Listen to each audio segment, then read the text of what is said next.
ಮಾತ್ರ ಸಾಬೀತಾಗಿದೆ ಸರ್.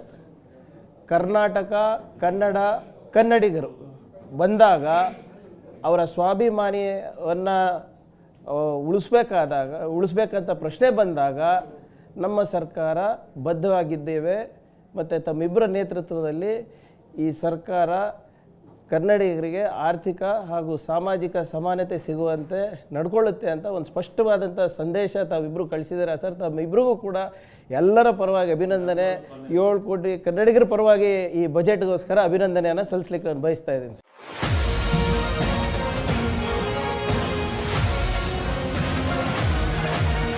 ಹೇಳಕ್ಕೆ ಬಯಸ್ತೀವಿ. ಟೀಮ್ ವರ್ಕು ಇದು. ಅದೇ ಟೀಮ್ ವರ್ಕ್ ಎಲ್ರಿಗೂ ಗೌರವ ಸಲ್ಲಬೇಕಾಗ್ತದೆ, ಎಲ್ರಿಗೂ ಕ್ರೆಡಿಟ್ ಹೋಗ್ಬೇಕಾಗ್ತದೆ. ಟೀಮ್ ವರ್ಕ್ ಇಲ್ಲದೆ ಮಾಡೋಕ್ಕೆ ಸಾಧ್ಯ ಆಗೋದಿಲ್ಲ. ಅಧಿಕಾರಿಗಳು, ಮಿನಿಸ್ಟ್ರು, ನಾವು ಅವರಿಗೆ ಸಲಹೆ ಸೂಚನೆಗಳು ಕೊಟ್ಟು ಗೈಡೆನ್ಸ್ ಕೊಡಬೇಕು, ಲೀಡರ್ಶಿಪ್ ಕೊಡಬೇಕು. ಆಗ ಮಾತ್ರ ಮಾಡೋಕ್ಕೆ ಸಾಧ್ಯ ಆಗ್ತದೆ. ಅದೇ ನೀವು 15 ಬಜೆಟ್ ಕೊಟ್ಟಿರೋ ಅನುಭವ.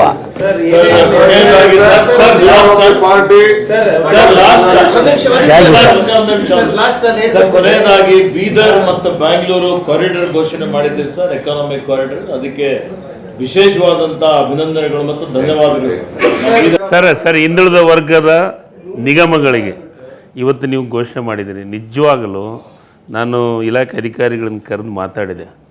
ಇತಿಹಾಸದೊಳಗೆ ಅಷ್ಟು ನಿಗಮಗಳಿಗೆ ಅಂದರೆ ಹಿಂದುಳಿದ ವರ್ಗದ ನಿಗಮಗಳಿಗೆ 1600 ಕೋಟಿ ಅಂತ ಘೋಷಣೆ ಮಾಡಿದ್ದೀರಿ ಇವತ್ತು ಬಜೆಟ್ನೊಳಗೆ. ನನ್ನ ಅಧಿಕಾರಿಗಳು ಹೇಳ್ತಾಯಿದ್ರು, ಇತಿಹಾಸದೊಳಗೆ ನಿಗಮಗಳಿಗೆ ಇಷ್ಟು ದುಡ್ಡು ಕೊಟ್ಟಿದ್ದು ಫಸ್ಟ್ ಟೈಮು. ಅದು ವಿಶೇಷವಾಗಿ ಹಿಂದುಳಿದ ವರ್ಗಕ್ಕೆ ಕೊಟ್ಟಿದ್ದೀರಿ. ನಿಜವಾಗ್ಲೂ ನಾನು ಇಲಾಖೆ ಮಂತ್ರಿಯಾಗಿ ನಿಮಗೆ ಅಭಿನಂದನೆಗಳನ್ನು ಸಲ್ಲಿಸ್ತೀನಿ ಸರ್. ಒಂದು ಮಾತ್ರ ಸಾಬೀತಾಗಿದೆ ಸರ್. ಕರ್ನಾಟಕ ಕನ್ನಡಿಗರು ಬಂದಾಗ ಅವರ ಸ್ವಾಭಿಮಾನಿಯನ್ನು ಉಳಿಸ್ಬೇಕಂತ ಪ್ರಶ್ನೆ ಬಂದಾಗ ನಮ್ಮ ಸರ್ಕಾರ ಬದ್ಧವಾಗಿದ್ದೇವೆ. ಮತ್ತು ತಮ್ಮಿಬ್ಬರ ನೇತೃತ್ವದಲ್ಲಿ ಈ ಸರ್ಕಾರ ಕನ್ನಡಿಗರಿಗೆ ಆರ್ಥಿಕ ಹಾಗೂ ಸಾಮಾಜಿಕ ಸಮಾನತೆ ಸಿಗುವಂತೆ ನಡ್ಕೊಳ್ಳುತ್ತೆ ಅಂತ ಒಂದು ಸ್ಪಷ್ಟವಾದಂಥ ಸಂದೇಶ ತಾವಿಬ್ಬರು ಕಳಿಸಿದ್ದೀರಾ ಸರ್. ತಮ್ಮಿಬ್ಬರಿಗೂ ಕೂಡ ಎಲ್ಲರ ಪರವಾಗಿ ಅಭಿನಂದನೆ. 7 ಕೋಟಿ ಕನ್ನಡಿಗರ ಪರವಾಗಿ ಈ ಬಜೆಟ್ಗೋಸ್ಕರ ಅಭಿನಂದನೆಯನ್ನು ಸಲ್ಲಿಸಲಿಕ್ಕೆ ನಾನು ಬಯಸ್ತಾ ಇದ್ದೀನಿ ಸರ್.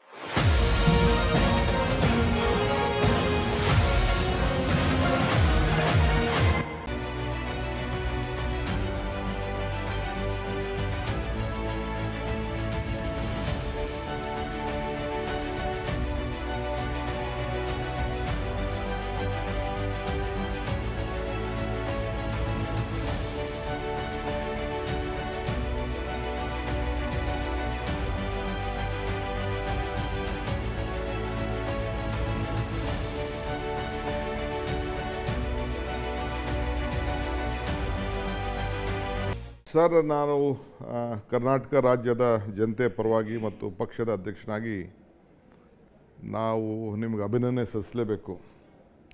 15 ಬಜೆಟನ್ನು ತಾವು ಮಂಡಿಸಿದ್ದೀರಿ. 15ನೇ ಬಜೆಟ್ಟು ಮೊದಲನೇ ಬಜೆಟ್ಗೂ ಈ ಬಜೆಟ್ಗೂ ನಿಮ್ಗೆ ಏನು ವ್ಯತ್ಯಾಸ ಕಾಣ್ತಾ ಇದೆ? ನಿಮಗೆ ಯಾವ ರೀತಿ ಈ ನೊಂದ ಬೆಂದ ಜನರ ಬದುಕಿನಲ್ಲಿ ಬದಲಾವಣೆ ಮಾಡಬೇಕು ಅಂತ ಏನು ಅಚಲ ನಿರ್ಧಾರ ಇದೆಯಲ್ಲ, ಇದು ಸ್ಫೂರ್ತಿ ಏನು? ಮಹಾತ್ಮ ಗಾಂಧೀಜಿಯವರು ಹೇಳದಂತೆ ಜನರ ಕಷ್ಟಗಳನ್ನು ನಿವಾರಣೆ ಮಾಡ್ತಕ್ಕಂಥದ್ದು ಭಾಳ ಮುಖ್ಯ. ಬಜೆಟ್ ಮೂಲಕ ಜನರ ಕಣ್ಣೀರು ಒರೆಸ್ತಕ್ಕಂಥದ್ದು ಭಾಳ ಮುಖ್ಯ. ನಾನು ಹಿಂದೆ 94-95ರಲ್ಲಿ ಮೊದಲನೇ ಬಾರಿಗೆ ಹಣಕಾಸಿನ ಮಂತ್ರಿಯಾಗಿದ್ದೆ. ಆಗ ಆತಂಕ ಇತ್ತು ನನಗೆ. ನಾನು ಯಾಕಂದರೆ ನಾನು ಅರ್ಥಶಾಸ್ತ್ರಜ್ಞ ಅಲ್ಲ. ನನಗೆ ಬಜೆಟ್ ಅರ್ಥಮಂತ್ರಿ ಮಾಡಿಬಿಟ್ಟಿದ್ದಾರೆ. ಬಜೆಟ್ ಹೇಗಿರ್ತದೋ ಏನೋ ಅಂತಕ್ಕಂಥ ಆತಂಕ ಇತ್ತು.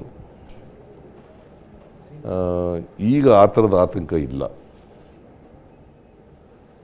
ನಾನಿದು 15ನೇ ಬಜೆಟ್ ಆಗೋದ್ರಿಂದ ಆತಂಕ ಇಲ್ಲ.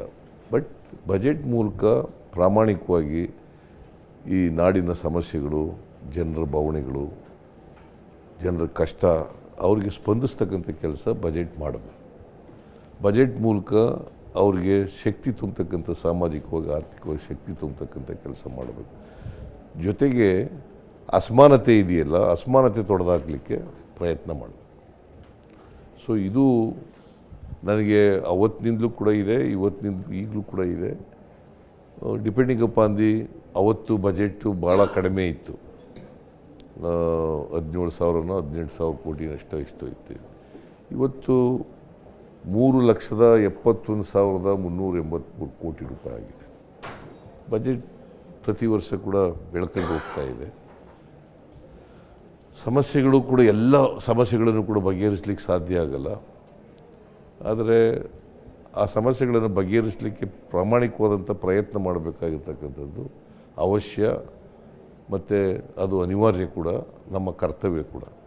ಸರ್, ಆಮೇಲೆ ಇನ್ನೊಂದು ಇಂಪಾರ್ಟೆಂಟ್ ಥಿಂಗು, ಈಗ ನೀವು 15 ಬಜೆಟ್ ಮಂಡಿಸಿದ್ದೀರಿ. ನಾನು ಹೆಚ್ಚು ಕಮ್ಮಿ 35 ವರ್ಷದಿಂದ ಅಸೆಂಬ್ಲಿಲಿದ್ದೀನಿ. ಗೌರ್ಮೆಂಟು ಸಾಲ, ನಮ್ಮ ಸಾಲ ಭಾಳ ಬ್ಯಾಲೆನ್ಸ್ಡಾಗಿ ಕಾಣ್ತಾ ಇದೆ ಬೇರೆ ರಾಜ್ಯಗಳಿಗೆ. ಬೇರೆ ರಾಜ್ಯದೆಲ್ಲ ನಾನು ನೋಡ್ತಾ ಇದ್ದೀನಿ. ಸೆಂಟ್ರಲ್ ಗೌರ್ಮೆಂಟ್ದು ಸಾಲನೂ ಕೂಡ ನೋಡ್ತಾ ಇದ್ದೀನಿ. ಅವ್ರು ಲೆಕ್ಕ ಹಾಕ್ಕೊಂಡ್ರೆ ನಾವು ಸ್ವಲ್ಪ ಇನ್ನೂ ಕಂಟ್ರೋಲಲ್ಲಿದ್ದೀವಿ. ಬಟ್ ಸೆಂಟ್ರಲ್ ಗೌರ್ಮೆಂಟ್ಗಿಂತ ನಾವು ಸ್ವಲ್ಪ ಬ್ಯಾಲೆನ್ಸ್ಡ್ ಆಗಿದ್ದೀವಿ ಸಾಲ ತೆಗೆದುಕೊಳ್ಳೋದು. ಸೆಂಟ್ರಲ್ ಗೌರ್ಮೆಂಟು ಸುಮಾರು 16-17 ಲಕ್ಷ ಕೋಟಿ ರೂಪಾಯಿಗಳನ್ನು ಸಾಲ ಮಾಡಿದೆ. ನಮ್ಮ ಬಜೆಟ್ ಗಾತ್ರ ಇರ್ತಕ್ಕಂಥದ್ದು 3,71,000. ಅದರಲ್ಲಿ 1% ಮಾತ್ರ GDP ನಾವು ಕಂಪೇರ್ ಮಾಡಿದ್ರೆ 1% ಕೂಡ ಮಾಡಿದ್ದೀವಿ. ಅದರಿಂದ ಇದು ನಮ್ಮ ಫಿಸ್ಕಲ್ ಡಿಫಿಸಿಟ್ ಇದೆಯಲ್ಲ, ಅದು 3% ಒಳಗಡೆನೇ ಇದೆ. ಮತ್ತು ಸಾಲ ಮಾಡಿರ್ತಕ್ಕಂಥದ್ದು ಕೂಡ GDPಯ 25% ಒಳಗಡೆನೇ ಇದೆ.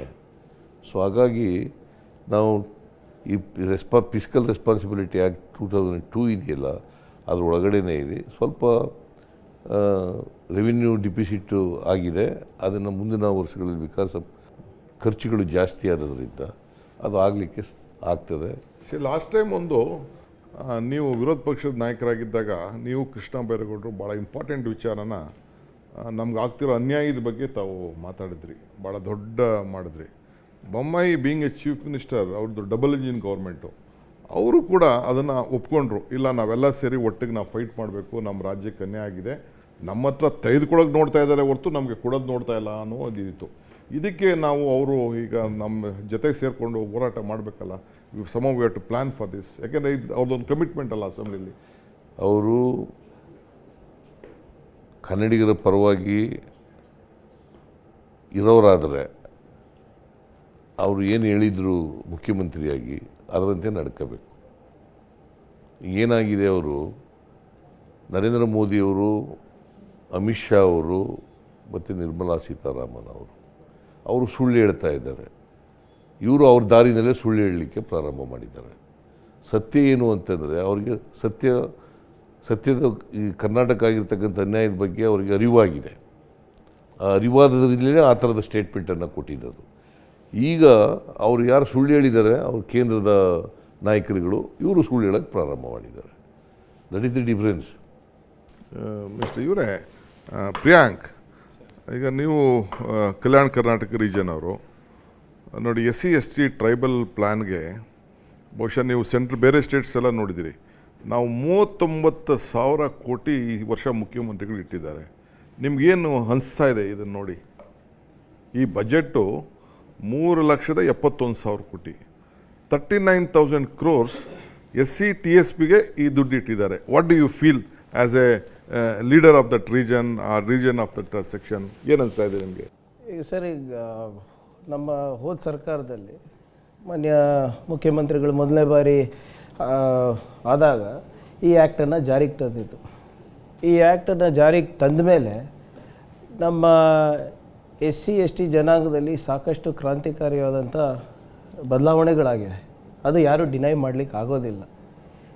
ನೀವು ಬೇರೆ ಮಟ್ಟಿಂದ ನೋಡೋಕ್ಕೆ ಹೋದರೆ ಎಜುಕೇಷನ್ ಅಂದರೆ ಹಾಸ್ಟೆಲ್ಸ್ಗಳಿಂದ ಹಿಡ್ಕೊಂಡು ನೀವತ್ತು ಉನ್ನತ ಶಿಕ್ಷಣಕ್ಕೆ ನೀವು ಅಬ್ರಾಡಿಗೆ ಕಳಿಸ್ತಾ ಇದ್ದೀವಿ ನಮ್ಮ SC/ST ಹುಡುಗರಿಗೆ, ಯುವಕರಿಗೆ, ಯುವತಿಯರಿಗೆ ಶಿಕ್ಷಣ ಕೊಡ್ತಾ ಇದ್ದೀವಿ, ಉದ್ಯೋಗದಲ್ಲಿ ಅವಕಾಶ ಕೊಡ್ತಾ ಇದ್ದೀವಿ. SC/ST ಕಾಲನಿಗಳನ್ನು ಡೆವಲಪ್ ಮಾಡ್ತಾ ಇದ್ದೀವಿ, ತಾಂಡಗಳನ್ನು ಡೆವಲಪ್ ಮಾಡ್ತಾ ಇದ್ದೀವಿ, ತಾಂಡಗಳನ್ನು ರೆವಿನ್ಯೂ ವಿಲೇಜ್ಗಳನ್ನು ಮಾಡ್ತಾ ಇದ್ದೀವಿ. ರಿಸರ್ವೇಷನ್ ಸರ್, ಪ್ರೊಕ್ಯೂರ್ಮೆಂಟ್ನಲ್ಲಿ ಮೀಸಲಾತಿ ಕೊಟ್ಟಿದ್ದೀವಿ ಸರ್ ಕಾಂಟ್ರಾಕ್ಟರ್ಸಿಗೆ.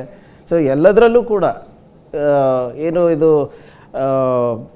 ಬಸವಣ್ಣನವರ ತತ್ವ ಏನಿದೆ, ಸಮಬಾಳು ಸಮಪಾಲು ಅನ್ನೋದು, ಅದು ಬಹುಶಃ ನಮ್ಮ ಸರ್ಕಾರ ಬಂದಾಗೆಲ್ಲ ಅದು ಪಾಲನೆ ಆಗ್ತಾ ಇದೆ. ಬಸವಣ್ಣವರ ಕಾಯಕ ಮತ್ತು ದಾಸೋಹ ಇದೆಯಲ್ಲ ಅವೇ ಪ್ರೇರಣೆ ನಮಗೆ.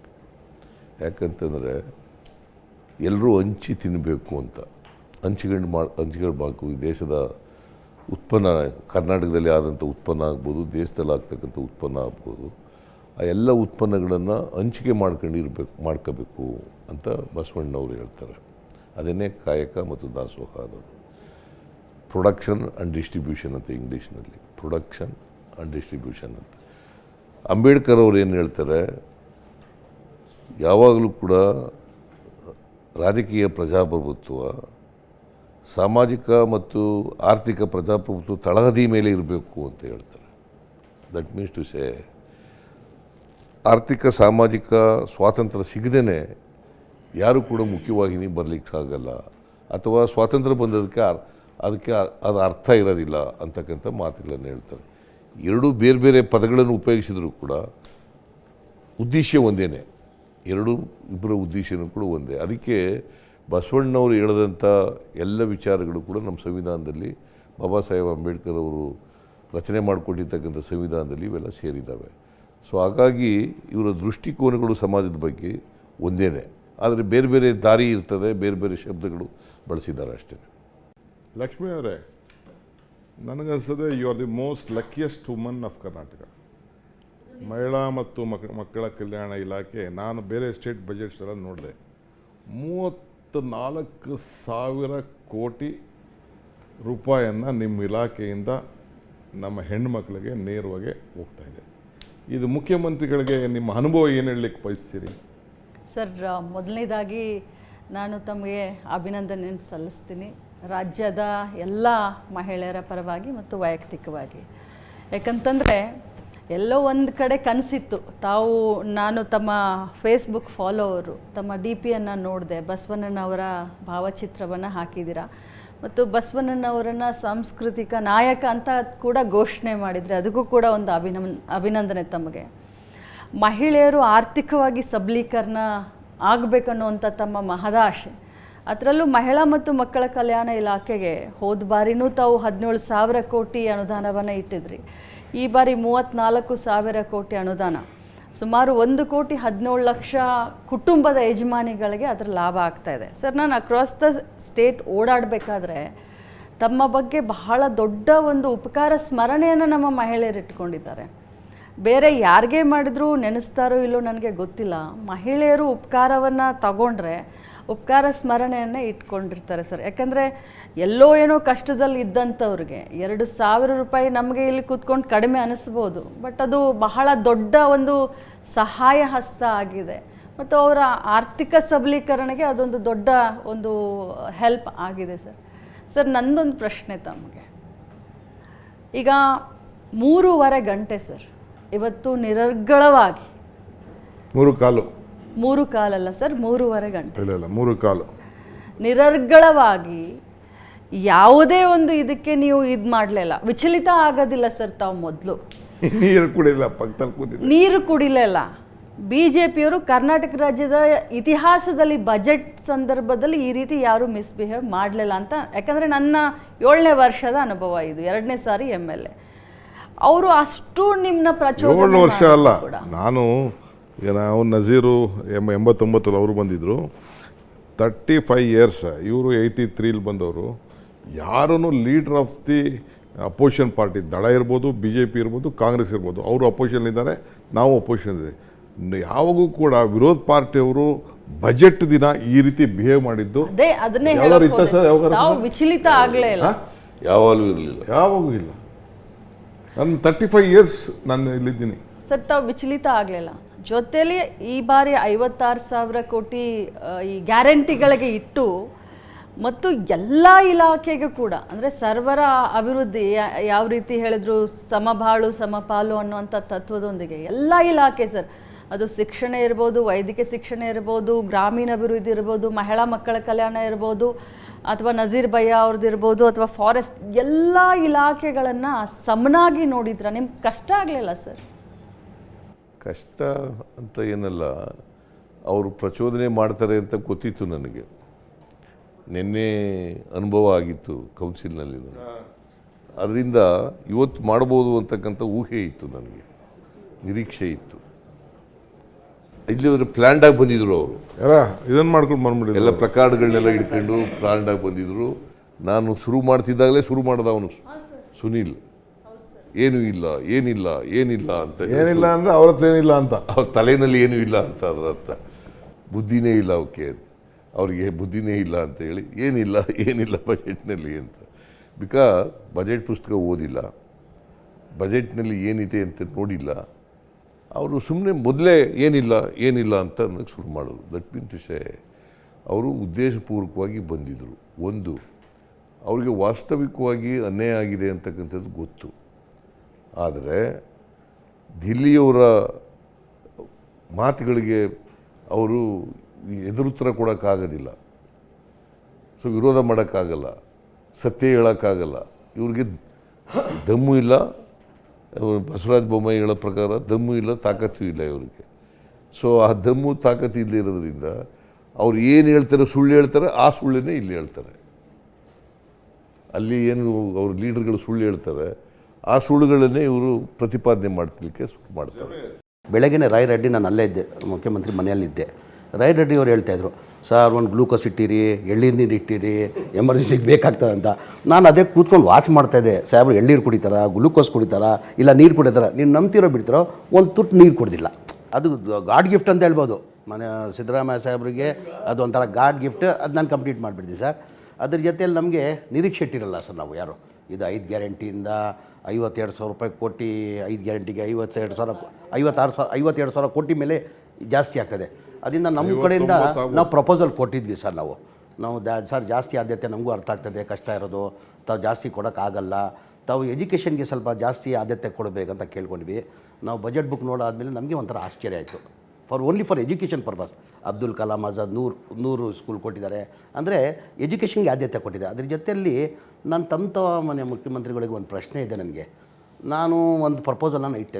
ನೋಡಿ ಸರ್, ನಿಮ್ಮ ಕಾಲದಲ್ಲಿ ನೀವು ಸ್ಯಾಂಕ್ಷನ್ ಮಾಡಿರೋದು ಮನೆಗಳು ಸ್ಲಮ್ ಬೋರ್ಡಲ್ಲಿ ಅದು 2015 ಸ್ಯಾಂಕ್ಷನ್ ಮಾಡಿದ್ದು. ಅದಾದಮೇಲೆ ಸಮ್ಮಿಶ್ರ ಸರ್ಕಾರ 5 ಲಕ್ಷ ಇಲ್ಲ ಸರ್, ಹೇಳ್ತೀನಿ, ನಾನು ಕಂಪ್ಲೀಟ್ ಮಾಡ್ತೀನಿ. ಅದಾದಮೇಲೆ 15ರಿಂದ ಸಮ್ಮಿಶ್ರ ಸರ್ಕಾರ ಬಂತು 2018 ಮನೆ ಕುಮಾರಸ್ವಾಮಿ ಅವರು ಮುಖ್ಯಮಂತ್ರಿ ಆದರು. ಅದಾದಮೇಲೆ BJP ಸರ್ಕಾರ ಬಂತು, ಯಡಿಯೂರಪ್ಪ ಅವರು ಮುಖ್ಯಮಂತ್ರಿ ಆದರು, ಬಸವರಾಜ ಬೊಮ್ಮಾಯಿ ಅವರು ಮುಖ್ಯಮಂತ್ರಿ ಆದರು. ಒಂದು ಮನೆಯೂ ಸ್ಯಾಂಕ್ಷನ್ ಮಾಡೋಕ್ಕಾಗಲಿಲ್ಲ ಸರ್. ಆಮೇಲೆ ಒಂದು ಮನೆಯೂ ಕೊಡೋಕ್ಕೆ ಸಾಧ್ಯ ಆಗಿಲ್ಲ. ನನ್ನ ಜವಾಬ್ದಾರಿ ಕೊಟ್ಟು ನಾನು ನಿಮ್ಮ ಕ್ಷೇತ್ರಕ್ಕೆಲ್ಲ ಬಂದಿದ್ದಿಲ್ಲ ಸರ್, ತೋರಿಸಿದ್ದೆ.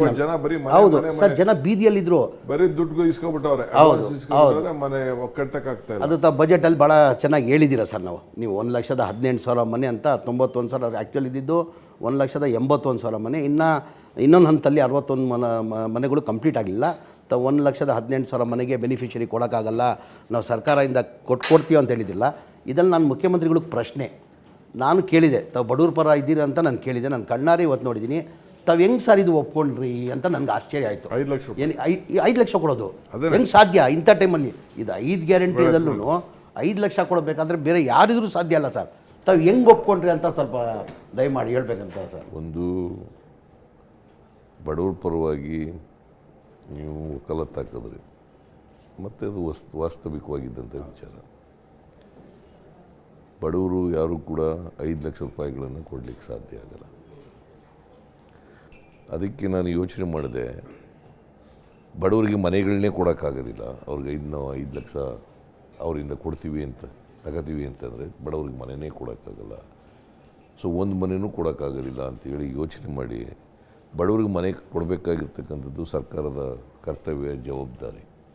ಅದಕ್ಕೋಸ್ಕರ ಸರ್ಕಾರನೇ ನಾವು 4 ಲಕ್ಷ ಕೊಡ್ತೀವಿ ಅಂತೇಳಿ ಅದನ್ನು ಯೋಚನೆ ಮಾಡಿ ಅದನ್ನು ಕೊಡ್ತಕ್ಕಂಥ ತೀರ್ಮಾನ ಮಾಡಿದ್ವಿ. ಜಮೀರ್ ನಮ್ಮ ಫಾರೆಸ್ಟ್ ಮಿನಿಸ್ಟರ್ ಇದ್ದಾರೆ. ಈಗ ಕಾಂಗ್ರೆಸ್ ಸರ್ಕಾರ ಇದ್ದಾಗ ಯಾವುದೇ 10 ವರ್ಷ UPA ಗೌರ್ಮೆಂಟ್ ಇತ್ತು, ನಾವೆಲ್ಲ ಬೇಕಾದಷ್ಟು ಕಾನೂನುಗಳು ತೆಗೆದುಕೊಂಡು ಬಂದವು. Right to food, right to education, forest. ಈಗ ಅವ್ರು ಫಾರೆಸ್ಟ್ ಮಂತ್ರಿ ಇದ್ದಾರೆ. ಲಾಸ್ಟ್ BJP ಗೌರ್ಮೆಂಟಲ್ಲಿ ಒಬ್ಬನಿಗೆ ಕಾನೂನಿದೆ, ರೈತನಿಗೆ ಇವನಿಗೆ SC ST ಇದು ಟ್ರೈಬಲ್ ಪ್ಲಾನ್ ಅವ್ರಿಗೆಲ್ಲ ಜಮೀನನ್ನ 25 ವರ್ಷದವರೆಗೆ ಕೊಡಿಸ್ಬೇಕು ಅಂತ ಯಾವ್ದಾದ್ರು ಕೇಸ್ಗಳಿದೆಯಾ? ನೀವು ಅವ್ರೇನಾದ್ರು ಜಮೀನು ಬಡವ್ರು ಕೊಟ್ಟದ್ದು, ಸರ್ಟಿಫಿಕೇಟ್ ಕೊಟ್ಟದ್ದು, ಏನಾದ್ರು ಇನಿಷಿಯೇಟಿವ್ ತೊಗೊಂಡಿದ್ದು? ಅರಣ್ಯ ಇಲಾಖೆ ಹೋದ ಸರ್ಕಾರದಲ್ಲಿ ಮಲಗಿಕೊಂಡಿತ್ತು. ಸರ್ ಅವ್ರ ಕಾರ್ಯಕಾಲದಲ್ಲಿ ಸುಮಾರು ಅರಣ್ಯ ಜಮೀನು ಒತ್ತುವರಿ ಆಯಿತು, ಯಾವುದೂ ಕೆಲಸ ಕಾರ್ಯಗಳು ಆಗ್ತಾ ಇಲ್ಲ, ಹಸಿರು ವ್ಯಾಪ್ತಿ ಜಾಸ್ತಿ ಮಾಡಿಲ್ಲ. ಈಗ ನಮ್ಮ ಸರ್ಕಾರ ತಾವು ಬಂದ ಮೇಲೆ ತಮ್ಮ ನೇತೃತ್ವದಲ್ಲಿ ಇವತ್ತು 5 ಕೋಟಿ ಸಸಿ ನೆಟ್ಟಿದ್ದೇವೆ ಸರ್, ಒತ್ತುವರಿ ತೆರವುಗೊಳಿಸಿದ್ದೇವೆ. ಅಲ್ಲ, ಫಸ್ಟ್ ನಾವು ಇದನ್ನ ಬಡವರಿಗೆ ಏನೇನು ಭೂಮಿ ಕೊಡಬೇಕು, ಬಡವರಿಗೆ ಮಾಡಬೇಕು ಅದನ್ನ ಮಾಡ್ಬೇಕು ನಾವು. 78ರ ಪೂರ್ವದಲ್ಲಿ ಸರ್ವೋಚ್ಚ ನ್ಯಾಯಾಲಯದ ತೀರ್ಪಿನಂತೆ ಮತ್ತು ಅರಣ್ಯ ಸಂರಕ್ಷಣೆ ಕಾಯ್ದೆ ಬರೋಕ್ಕಿಂತ ಪೂರ್ವದಲ್ಲಿ ಯಾರ್ಯಾರು ಉಳುಮೆ ಮಾಡ್ತಾ ಇದ್ರು ಅವರಿಗೆ ಕೊಡುವಂಥದ್ದು ಕಾನೂನುಬದ್ಧವಾಗೇ ಇದೆ, ಅದನ್ನು ಜಾರಿಗೆ ತಂದಿಲ್ಲ. ಈಗ ನಾವು ಬಂದ ಮೇಲೆ ಅದನ್ನು ಜಾರಿಗೆ ತರಲಿಕ್ಕೆ ನಾವು ಕ್ರಮ ಕೈಗೊಂಡಿದ್ದೀವಿ ಸರ್.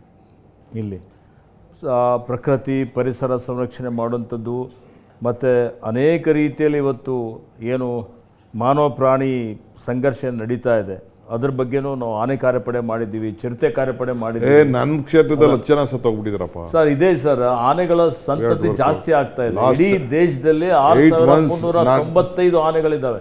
ನಂಬರ್ 1 ಕರ್ನಾಟಕ ಆನೆ ಸಂತತಿಯಲ್ಲಿ. ಅಲ್ಲ, ನಾ ಡೆಪ್ಟಿ ಸಿಎಂ ಆದ್ಮೇಲೆ ನನ್ನ ಕ್ಷೇತ್ರದಲ್ಲಿ 10 ಜನ ಸತ್ತೋಗ್ಬಿಟ್ಟಿದ್ದಾರೆ. ಹಿಂದಿನಿಂದ ಇದೆ ಸರಾಸರಿ 50ರಿಂದ 60 ಜನ ಮೃತಪಡ್ತಾ ಇದ್ದಾರೆ ಸರ್. ನಿಮ್ಗೆ ಹೇಳಬೇಕು ಅಂದರೆ ಕೇರಳದಲ್ಲಿ ನಮ್ಗಿಂತ ಕಡಿಮೆ ಇವತ್ತು ಕಾಡು ಪ್ರಾಣಿಗಳಿದ್ದಾವೆ, ಅಲ್ಲಿ ನಮ್ಮದು ದುಪ್ಪಟ್ಟು ಜನ ಸಾಯ್ತಾರೆ.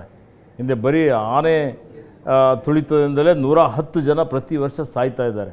ಭಾಳಷ್ಟು ಬದಲಾವಣೆ ಆಗಿದೆ ಸರ್, ಭಾಳಷ್ಟು ಅಭಿವೃದ್ಧಿ ಮಾಡ್ತಾ ಇದ್ದೇವೆ. ಸೊ ಈ ಬಜೆಟ್ ತಾವೇನು ಮಂಡನೆ ಮಾಡಿದ್ದೀರಿ ಸರ್, ಇದು ಜನರ ಹಿತಕ್ಕಾಗಿ ಮಾಡಿದಂಥ ಬಜೆಟ್, ಸರ್ವಸ್ಪರ್ಶಿ ಬಜೆಟ್ ಮಂಡನೆ ಮಾಡಿದ್ದೀರಿ.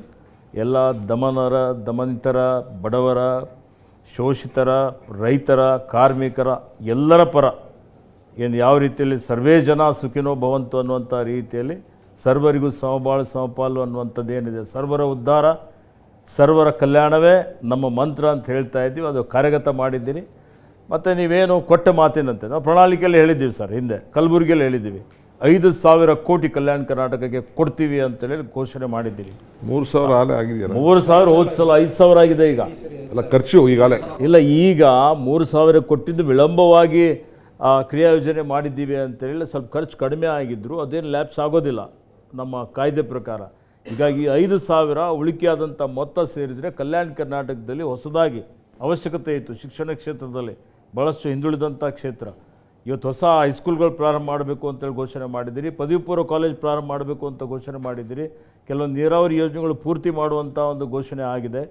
ವಸತಿ ರೈತರಿಗೆ ವಸತಿ ಕೊಡುವಂಥದ್ದು ಇರ್ಬೋದು, ಈ ಥರ ಅನೇಕ ಇನ್ಫ್ರಾಸ್ಟ್ರಕ್ಚರ್ ಡೆವಲಪ್ಮೆಂಟ್ ಏನಿದೆ, ಮೂಲಸೌಕರ್ಯ ಡೆವಲಪ್ಮೆಂಟ್, ಅದರಲ್ಲಿ ಗ್ರಾಮೀಣ ಭಾಗದಲ್ಲಿ ಕಲ್ಯಾಣ ಕರ್ನಾಟಕದಲ್ಲಿ 1,000 ಕೋಟಿ ರೂಪಾಯಿ ವೆಚ್ಚದಲ್ಲಿ ಇವತ್ತೇನು ಗ್ರಾಮೀಣ ನಿಮ್ಮದು ರಸ್ತೆಗಳಿದ್ದಾವೆ, ಗ್ರಾಮೀಣ ರಸ್ತೆ ಅಭಿವೃದ್ಧಿ ಮಾಡಬೇಕು ಅಂತೇಳಿ ಈ ಬಜೆಟ್ನಲ್ಲಿ ತಾವು ಒತ್ತು ಕೊಟ್ಟಿದ್ದೀರಿ ಸರ್.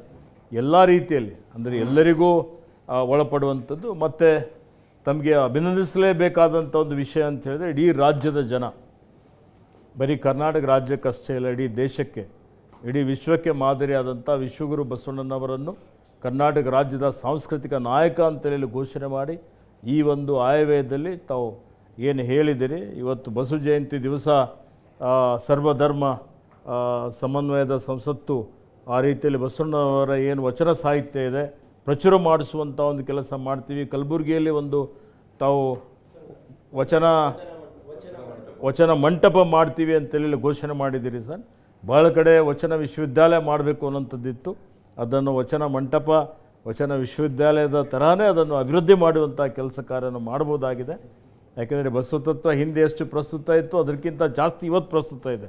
ಈ ಒಂದು ಕಲುಷಿತ ವಾತಾವರಣದಲ್ಲಿ ಏನು ಯಾವ ರೀತಿಯಲ್ಲಿ ಧರ್ಮಗಳಲ್ಲಿ ಜಾತಿಗಳಲ್ಲಿ ಒಡೆದಾಳುವ ನೀತಿ ಅನುಸರಿಸ್ತಾ ಇದ್ದಾರೆ. ಇವತ್ತು ಜಾತಿ ವೈಷಮ್ಯ ದಿನೇ ದಿನೇ ಜಾಸ್ತಿ ಆಗ್ತಾ ಇದೆ. ಎಲ್ಲರನ್ನೂ ಸೇರಿಸುವಂಥದ್ದು, ಸಾಮರಸ್ಯ ಕಾಪಾಡುವಂಥ ಒಂದು ಕೆಲಸ ಈ ಬಜೆಟ್ ಅದಕ್ಕೆ ಪೂರಕ ಆಗ್ತದೆ. ಈ ರಾಜ್ಯದ ಸರ್ವಾಂಗೀಣ ಅಭಿವೃದ್ಧಿಗೆ ಈ ಬಜೆಟ್ ಬುನಾದಿ ಆಗ್ತದೆ. ನಾವು ಎಲೆಕ್ಷನ್ ಟೈಮಲ್ಲಿ ಬಯಸ್ತಾ ಇದ್ದೀನಿ ಸರ್. ಎಲೆಕ್ಷನ್ ಟೈಮಲ್ಲಿ ಕೆಲವರು ಇದ್ರ ಬಗ್ಗೆ ಮಾತಾಡಿದ್ರು. ಅದಕ್ಕೆ ಸಾಹೇಬರು 100 ಕೋಟಿ ರೂಪಾಯಿ ಅಂಜಾದ್ರಿಗೆ ಘೋಷಣೆ ಮಾಡಿದ್ರೆ ಕಲ್ಯಾಣ ಕರ್ನಾಟಕ ಮಾಡೆಲ್ ಕಲ್ಯಾಣ ಕರ್ನಾಟಕದಲ್ಲಿ ಅದೊಂದು ನಿಮ್ಗೊಂದು ದೊಡ್ಡ ಶಕ್ತಿ. ಆಮೇಲೆ ನಜೀರ್ ಅವರೇ, ಐ ಥಿಂಕ್ ನೀವು political secretary to chief minister ಇದ್ದೀರಿ. ಐ ಥಿಂಕ್ ಈ ಬಜೆಟ್ಟು ಏನು ಈ ವರ್ಷ ಲಾಸ್ಟ್ ಬಜೆಟ್ ಏನೋ ಕೊಟ್ಟಿದ್ದು ಅದು ಇವ್ರದ್ದು ಬೊಮ್ಮಾಯಿ ಅವ್ರದ್ದು ಚೇಂಜ್ ಮಾಡಿ ನಾವು ಮಾಡಬೇಕಾಯ್ತು. This is a full budget chief minister ಕೊಟ್ಟಿರೋದು. What do you feel that, are you happy? ಏನಾದ್ರು ಜನ ಬಂದು ಹೇಳ್ತಿದ್ದನ್ನ ನಾವು ನಮ್ಮ ಸರ್ಕಾರ ಜನರ ಆಸೆ ಆಶೋತ್ತರಗಳು ಅವರ ಬದುಕಿನಲ್ಲಿ ಬದಲಾವಣೆ ತರೋಂಥದ್ದು ಏನಾದ್ರು ಪ್ರಯತ್ನ ನಾವು ಮಾಡಿದ್ದೀವ? ಅವು ಕಳೆದ ಈ ಜನಸ್ಪಂದನ ಕಾರ್ಯಕ್ರಮ 2 ಕಾರ್ಯಕ್ರಮಗಳು ಆಯಿತು. ಆ ಕಾರ್ಯಕ್ರಮದಲ್ಲಿ ಜನ ಪ್ರತಿಯೊಂದು ಜಿಲ್ಲೆಯಿಂದ ಬರ್ತಾಯಿದ್ರು. ಹಲವಾರು ಜನ ಎಲ್ಲೆಲ್ಲ ಸಮಾಜಕ್ಕೆ ಸೇರಿರ್ತಕ್ಕಂಥ ಜನ ಅವ್ರದ್ದೇ ಆದಂಥ ಕಾರ್ಯಕ್ರಮಗಳು, ಅವ್ರದ್ದೇ ಆದಂಥ ಸಮಸ್ಯೆಗಳು ತಗೊಂಡು ಸಾಹೇಬ್ರ ಹತ್ರ ಬರ್ತಾಯಿದ್ರು. ಮತ್ತು ಈ ಬಡ್ಜೆಟ್ಟು ಘೋಷಣೆ ಮಾಡೋದಕ್ಕೆ ಮೊದಲು ದಲಿತ ಸಮಾಜದವರು ಮತ್ತು ಹಿಂದುಳಿದ ಸಮಾಜದವರು, ಅಲ್ಪಸಂಖ್ಯಾತರು ಪ್ರತಿಯೊಬ್ಬರಿಗೂ ಒಂದು ಅವಕಾಶ ಕೊಟ್ಟರು. ನಿಮ್ಮ ಬೇಡಿಕೆಗಳು ಏನಿದ್ದಾವೆ, ನಿಮ್ಮ ಸಮಸ್ಯೆಗಳು ಏನಿದ್ದಾವೆ ಅದನ್ನು ಪ್ರಸ್ತಾಪ ಮಾಡಿ ಅಂಥೇಳಿ ಸುಮಾರು ಹೊತ್ತು ಚರ್ಚೆಗಳು ಆಯಿತು. ಸಾಕಷ್ಟು ಸಮಸ್ಯೆಗಳು ಮುಂದೆ ಬಂತು. ಪ್ರತಿಯೊಬ್ಬರಿಗೂ ಯಾವುದಾದ್ರೂ ಒಂದು ರೀತಿಯಲ್ಲಿ ಒಂದು ಅವಕಾಶವನ್ನು ಮಾಡಿಕೊಟ್ಟಿರ್ತಕ್ಕಂಥದ್ದು ಈ ಬಡ್ಜೆಟಲ್ಲಿ ಇವತ್ತಿನ ದಿವಸ ಇದೆ, ಎಂಬುದರಲ್ಲಿ ಇದೆ. ನನಗೆ ಒಂದು ಪ್ರಶ್ನೆ ಮುಖ್ಯಮಂತ್ರಿಗೆ ಕೇಳಬೇಕು ಅಂತಿರೋದು, ಸುಮಾರು ಇವತ್ತಿನ ದಿವಸ 27 ನಿಗಮಗಳಿದ್ದಾವೆ, ಎಲ್ಲ ಸಮಾಜಕ್ಕೆ ಸೇರಿರ್ತಕ್ಕಂಥ ನಿಗಮಗಳಿದ್ದಾವೆ. ಈ ಯೋಚನೆ ನಿಮಗೆ ಹೇಗೆ ಬಂತು? ಇಂಥ ಒಂದು ನಿಗಮಗಳು ಮಾಡಬೇಕು, ಈ ನಿಗಮದ ವತಿನಿಂದ ಈ ಸಮಾಜಕ್ಕೆ ಸೇವೆಯನ್ನು ಮಾಡಬೇಕು ಅಂಥೇಳಿ ಈಗ ಮೊನ್ನೆನೂ ಒಂದು ಘೋಷಣೆ ಮಾಡಿದ್ರಿ ನೀವು ಬಡ್ಜೆಟಲ್ಲಿ. ಅಲೆಮಾರಿದು ಒಂದು ಆಯೋಗ, ನಿಗಮ ಇಲ್ಲ ಆಯೋಗ ಮಾಡಬೇಕು, ಅಲೆಮಾರಿದು ಒಂದು ಆಯೋಗ ಮಾಡಬೇಕು. ಹೌದು, ಅವ್ರು ಏನು ಸ್ಟೇಟಸ್ ಇದೆ ಅಂಥೇಳಿ ಅದ್ರ ಬಗ್ಗೆನೂ ಸಹ ಇವತ್ತಿನ ದಿವಸ ನೀವು ಆಯೋಗದಲ್ಲಿ ಪ್ರಸ್ತಾಪವನ್ನು ಮಾಡಿದಿರಿ. ಈ ಯೋಜನೆಗಳು ಹೇಗೆ ನಿಮಗೆ ಬರ್ತದೆ ಅಂಥೇಳಿ ಒಂದು ಪ್ರಶ್ನೆ. ನಾನು ಒಬ್ಬ ಹಿಂದುಳಿದ ಜಾತಿಯಿಂದ ಬಂದವನು, ಮತ್ತು ಈ ದೇಶದ ಇತಿಹಾಸ ಅರ್ಥ ಮಾಡ್ಕೊಂಡಿರ್ತಕ್ಕಂಥವ್ರು. ಬಹುಶಃ ಬಾಬಾ ಸಾಹೇಬ್ ಅಂಬೇಡ್ಕರ್ ಅವರು ನಮ್ಮ ದೇಶದ ಇತಿಹಾಸವನ್ನು ಅರ್ಥ ಮಾಡ್ಕೊಂಡಿದ್ದರಿಂದಲೇ ನಮ್ಮ ಸಾಮಾಜಿಕ ವ್ಯವಸ್ಥೆಯನ್ನು ಸರಿಯಾದ ರೀತಿಯಲ್ಲಿ ಅರ್ಥ ಮಾಡ್ಕೊಂಡಿದ್ದರಿಂದಲೇ ಈ ಅಸಮಾನತೆಗೆ ಏನು ಕಾರಣ ಅಂತಕ್ಕಂಥದ್ದನ್ನು ಬಾಬಾ ಸಾಹೇಬ್ ಅಂಬೇಡ್ಕರ್ ಅರ್ಥ ಮಾಡ್ಕೊಂಡಿದ್ರು. ಇವತ್ತು ಸಾಮಾಜಿಕ ಆರ್ಥಿಕ ಅಸಮಾನತೆ ನಿರ್ಮಾಣ ಆಗಿದ್ದರೆ ಸಮಾಜದಲ್ಲಿ ಅದಕ್ಕೆ ನಮ್ಮ ಜಾತಿ ವ್ಯವಸ್ಥೆನೇ ಕಾರಣ. ಮನುಸ್ಮೃತಿ ಪ್ರಕಾರ ಜಾತಿ ವ್ಯವಸ್ಥೆ ನಿರ್ಮಾಣ ಆಯಿತು. 4,000-5,000 ಜಾತಿಗಳು ಈ ದೇಶದಲ್ಲಿ ನಿರ್ಮಾಣ ಆದವು. ಶೂದ್ರ ವರ್ಗ ಜನ ಸುಮಾರು 195% ಜನ ಶೂದ್ರರಾದರು. ಆ 95% ಜನ ಅಕ್ಷರ ಸಂಸ್ಕೃತಿಯಿಂದ ವಂಚಿತರಾದರು. ಅದರ ಪರಿಣಾಮವಾಗಿ ಆರ್ಥಿಕ ಸಾಮಾಜಿಕ ಅಸಮಾನತೆ ನಿರ್ಮಾಣ ಆಯಿತು. ಅದಕ್ಕೋಸ್ಕರನೇ ಮನುವಾದಕ್ಕೆ ಪರ್ಯಾಯವಾಗಿ ಬಸವಾದಿ ಶರಣರು ಪರ್ಯಾಯ ಸಾಮಾಜಿಕ ವ್ಯವಸ್ಥೆಗೆ ಪ್ರತಿಪಾದನೆಯನ್ನು ಮಾಡಿದರು. ಅಂಬೇಡ್ಕರ್ ಕೂಡ ಪ್ರಯತ್ನ ಮಾಡಿದ್ರು ಬದಲಾವಣೆ ಮಾಡಲಿಕ್ಕೆ. ಹಾಗಾಗಿಯೇ ಹಿಂದೂ ಧರ್ಮ ಬಿಟ್ಟು ಬೌದ್ಧ ಧರ್ಮ ಕೊಟ್ಟದ್ದು. ನನಗೆ ಈ ಅಸಮಾನತೆ ಹೋಗಿ ಮನುಷ್ಯತ್ವ ಇರತಕ್ಕಂಥ ಸಮಾಜ ನಿರ್ಮಾಣ ಆಗಬೇಕು. ಅಸಮಾನತೆ ಹೋಗಬೇಕು, ಜಾತಿ ಹೋಗಬೇಕು, ಸಂಸ್ಕೃತಿ ಹೋಗಬೇಕು, ಭಾಷೆ ಇವೆಲ್ಲವೂ ಕೂಡ ಅದರ ಮೇಲೆ ಅಸಮಾನತೆ ಆಗಬಾರ್ದು. ಸೊ ನಾವೆಲ್ಲರೂ ಮುಖ್ಯವಾಹಿನಿಗೆ ಬರಬೇಕು, ಎಲ್ಲರೂ ಕೂಡ. ಮತ್ತು ಎಲ್ಲರೂ ಮನುಷ್ಯರಾಗಿ ಬಾಳ್ತಕ್ಕಂಥ ವ್ಯವಸ್ಥೆ ನಿರ್ಮಾಣ ಆಗಬೇಕು. ಇದರಲ್ಲಿ ಮೊದಲಿಂದ ಕೂಡ ನಾನು ಇತಿಹಾಸದಿಂದ ಕಲ್ತಿರ್ತಕ್ಕಂಥ ಪಾಠ ಇದು. ಮತ್ತು ಬಾಬಾ ಸಾಹೇಬ್ ಅಂಬೇಡ್ಕರ್ ಇರ್ಬೋದು, ಗಾಂಧೀಜಿ ಇರ್ಬೋದು, ಲೋಹಿಯಾ ಇರ್ಬೋದು, ಇವರಿಂದ ಕಲ್ತಿರ್ತಕ್ಕಂಥ ಪಾಠಗಳು ಇವು. ಸೊ ಇವರ ವಿಚಾರಧಾರೆಯಿಂದ ಈ ಬದಲಾವಣೆ ಸಮಾಜದಲ್ಲಿ ಆಗದೆ ಹೋದರೆ ಸಮಾಜ ನಿರ್ಮಾಣ ಮಾಡೋಕ್ಕೆ ಸಾಧ್ಯ ಆಗಲ್ಲ ಅಂಥೇಳಿ 94-95ರಿಂದ ಈಗ ಮೊರಾರ್ಜಿ ಶಾಲೆಗಳನ್ನು ನಾನು 94-95ರಲ್ಲೇ ಪ್ರಾರಂಭ ಮಾಡಿದೆ. ಯಾಕಂದರೆ ದಲಿತ ಸಂಘಟನೆಗಳ ಜೊತೆ ನನ್ನ ಸಂಪರ್ಕ ಇತ್ತು. ದಲಿತ ಸಂಘಟನೆಗಳು ಹೇಳ್ತಿದ್ದವು, ನಮಗೆ ಸಾರಾಯಿ ಅಂಗಡಿಗಳು ಬೇಡ, ವಸತಿ ಶಾಲೆಗಳು ಬೇಕು ಅಂತ ಹೇಳ್ತಿದ್ರು ಆಗ. ಸೊ ಆ ಥರದವು ಸುಮಾರು ಒಂದು 50. ಈ ಸಾರಿ ಅದಕ್ಕೆ 20 ಹೋಬಳಿಗಳಲ್ಲಿ ಎಲ್ಲಿಲ್ಲ ಅಲ್ಲಿ ವಸತಿ ಶಾಲೆಗಳನ್ನು ಮಾಡಬೇಕು ಅಂತ ಘೋಷಣೆ ಮಾಡಿದ್ದೀವಿ ನಾವು. ಯಾಕಂತಂದರೆ ಶೂದ್ರರ ಮಕ್ಕಳು, ಹಳ್ಳಿಗಾಡಿನ ಮಕ್ಕಳಿಗೂ ಕೂಡ ಗುಣಮಟ್ಟದ ಶಿಕ್ಷಣ ಸಿಗಬೇಕು.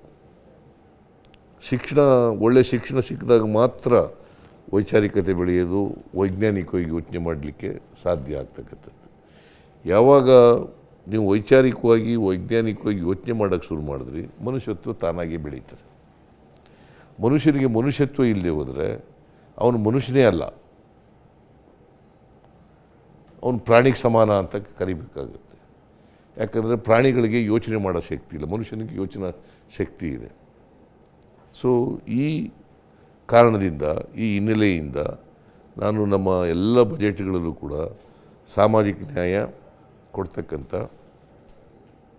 ಸಮಾಜದಲ್ಲಿ ಭ್ರಾತೃತ್ವ ನಿರ್ಮಾಣ ಮಾಡ್ತಕ್ಕಂಥ, ಇದನ್ನು ಅವತ್ತಿನಿಂದಲೂ ಕೂಡ ಇವತ್ತಿನವರೆಗೂ ಕೂಡ ನನ್ನ 15 ಬಜೆಟ್ಗಳಲ್ಲೂ ಕೂಡ ಇವುಗಳನ್ನು ಕಾಣಲಿಕ್ಕೆ ಸಾಧ್ಯ ಆಗ್ತದೆ, ಈ ಲಕ್ಷಣಗಳನ್ನು ಕಾಣಲಿಕ್ಕೆ ಸಾಧ್ಯ. ಅತೀಕ್ ಅವರೇ, ನಮ್ಮ ಸರ್ಕಾರದ ಪರವಾಗಿ ನಾವೆಲ್ಲ ಮಿನಿಸ್ಟರ್ಸ್ ಕೂತಿದ್ದೀವಿ, ಚೀಫ್ ಮಿನಿಸ್ಟರ್ ಇದ್ದಾರೆ. ಚೀಫ್ ಮಿನಿಸ್ಟ್ರು ಭಾಳ ಹತ್ರದಿಂದ ನೀವು ನೋಡಿದ್ದೀರಿ.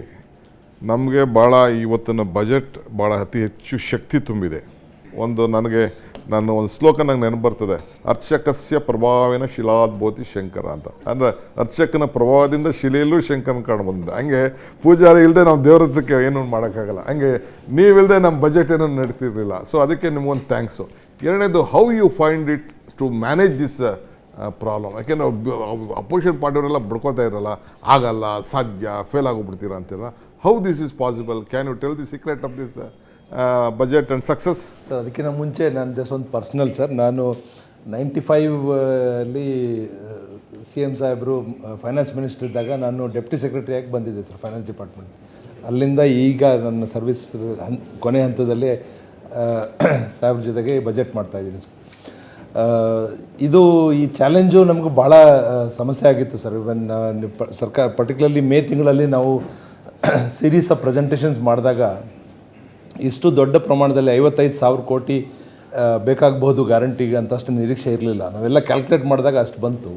ಅಷ್ಟನ್ನು ನಾವು ಬಜೆಟಲ್ಲಿ ಮಾಡೋದು ಭಾಳ ಕಷ್ಟ ಅಂತಲೇ ಅನಿಸಿತ್ತು. ಈಗ ಆವಾಗ ಜೂನ್ ತಿಂಗಳಲ್ಲಿ ಮಾನ್ಯ ಮುಖ್ಯಮಂತ್ರಿಗಳ ಜೊತೆಗೆ ನಾವು ಬಜೆಟ್ ಮಾಡೋ ಕೂತ್ಕೊಂಡವಾಗ ಆರಂಭದಲ್ಲಿ ಭಾಳ ಸಮಸ್ಯೆ ಅಂತ ಕಾಣ್ತಾ ಇತ್ತು.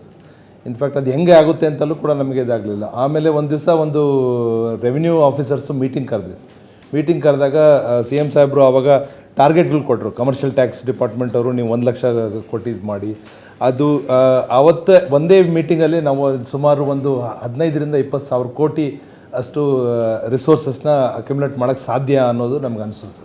ಅದಾದಮೇಲೆ CM ಸಾಹೇಬ್ ಮೀಟಿಂಗ್ ಮುಗಿದ ತಕ್ಷಣ ಹೇಳಿದ್ರು, ISN ಪ್ರಸಾದ್ ಅವರು ಇದ್ದರು, ನಾನು ಇದ್ದೆ. ಸ್ವಲ್ಪ ಈಗ ಫೈನಾನ್ಸ್ ಡಿಪಾರ್ಟ್ಮೆಂಟ್ ಅವ್ರ ಮುಖದ ಮೇಲೆ ಸ್ವಲ್ಪ ಸ್ಮೈಲ್ ಬರ್ತಾ ಇದೆ ಅಂದ್ಬಿಟ್ಟು ಆ ಒಂದು ಮೀಟಿಂಗಲ್ಲಿ ಹೇಳೋ ಪಾಯಿಂಟ್ ಏನು ಅಂತ ಹೇಳಿದ್ರೆ, ಸರ್ ಸ್ವಲ್ಪ ನಮ್ಮ ರಿಸೋರ್ಸ್ ಮೊಬಿಲೈಸೇಷನ್ ಬಗ್ಗೆ ನಾವು ಹೆಚ್ಚಿನ ಗಮನ ಕೊಟ್ಟಾಗ ಇಟ್ ಈಸ್ ಪಾಸಿಬಲ್ ಅಂತ. ಇವತ್ತಿನ ಬಜೆಟ್ ಸ್ಪೀಚಲ್ಲಿ ಮನಸ್ಸಿದ್ದರೆ ಮಾರ್ಗ ಅಂತ ಬಂಗಾರ ಮನುಷ್ಯದ ಒಂದು ಸಾಂಗ್ ನಾವು ಹಾಕಿದ್ವಿ ಸರ್. ಅದರಿಂದ ಸ್ವಲ್ಪ ಮನಸ್ಸು ಮಾಡಿದರೆ ಒಂದು ರಿಸೋರ್ಸಸ್ನ ಜಾಸ್ತಿ ಮಾಡೋದಕ್ಕೆ ಸಾಧ್ಯ ಇದೆ. ಇನ್ನೂ ಜಾಸ್ತಿ ಮಾಡ್ಬೋದು ಸರ್, ನಾನ್ ಟ್ಯಾಕ್ಸ್ ರೆವೆನ್ಯೂ ಕೂಡ ಜಾಸ್ತಿ ಮಾಡ್ಬೋದು.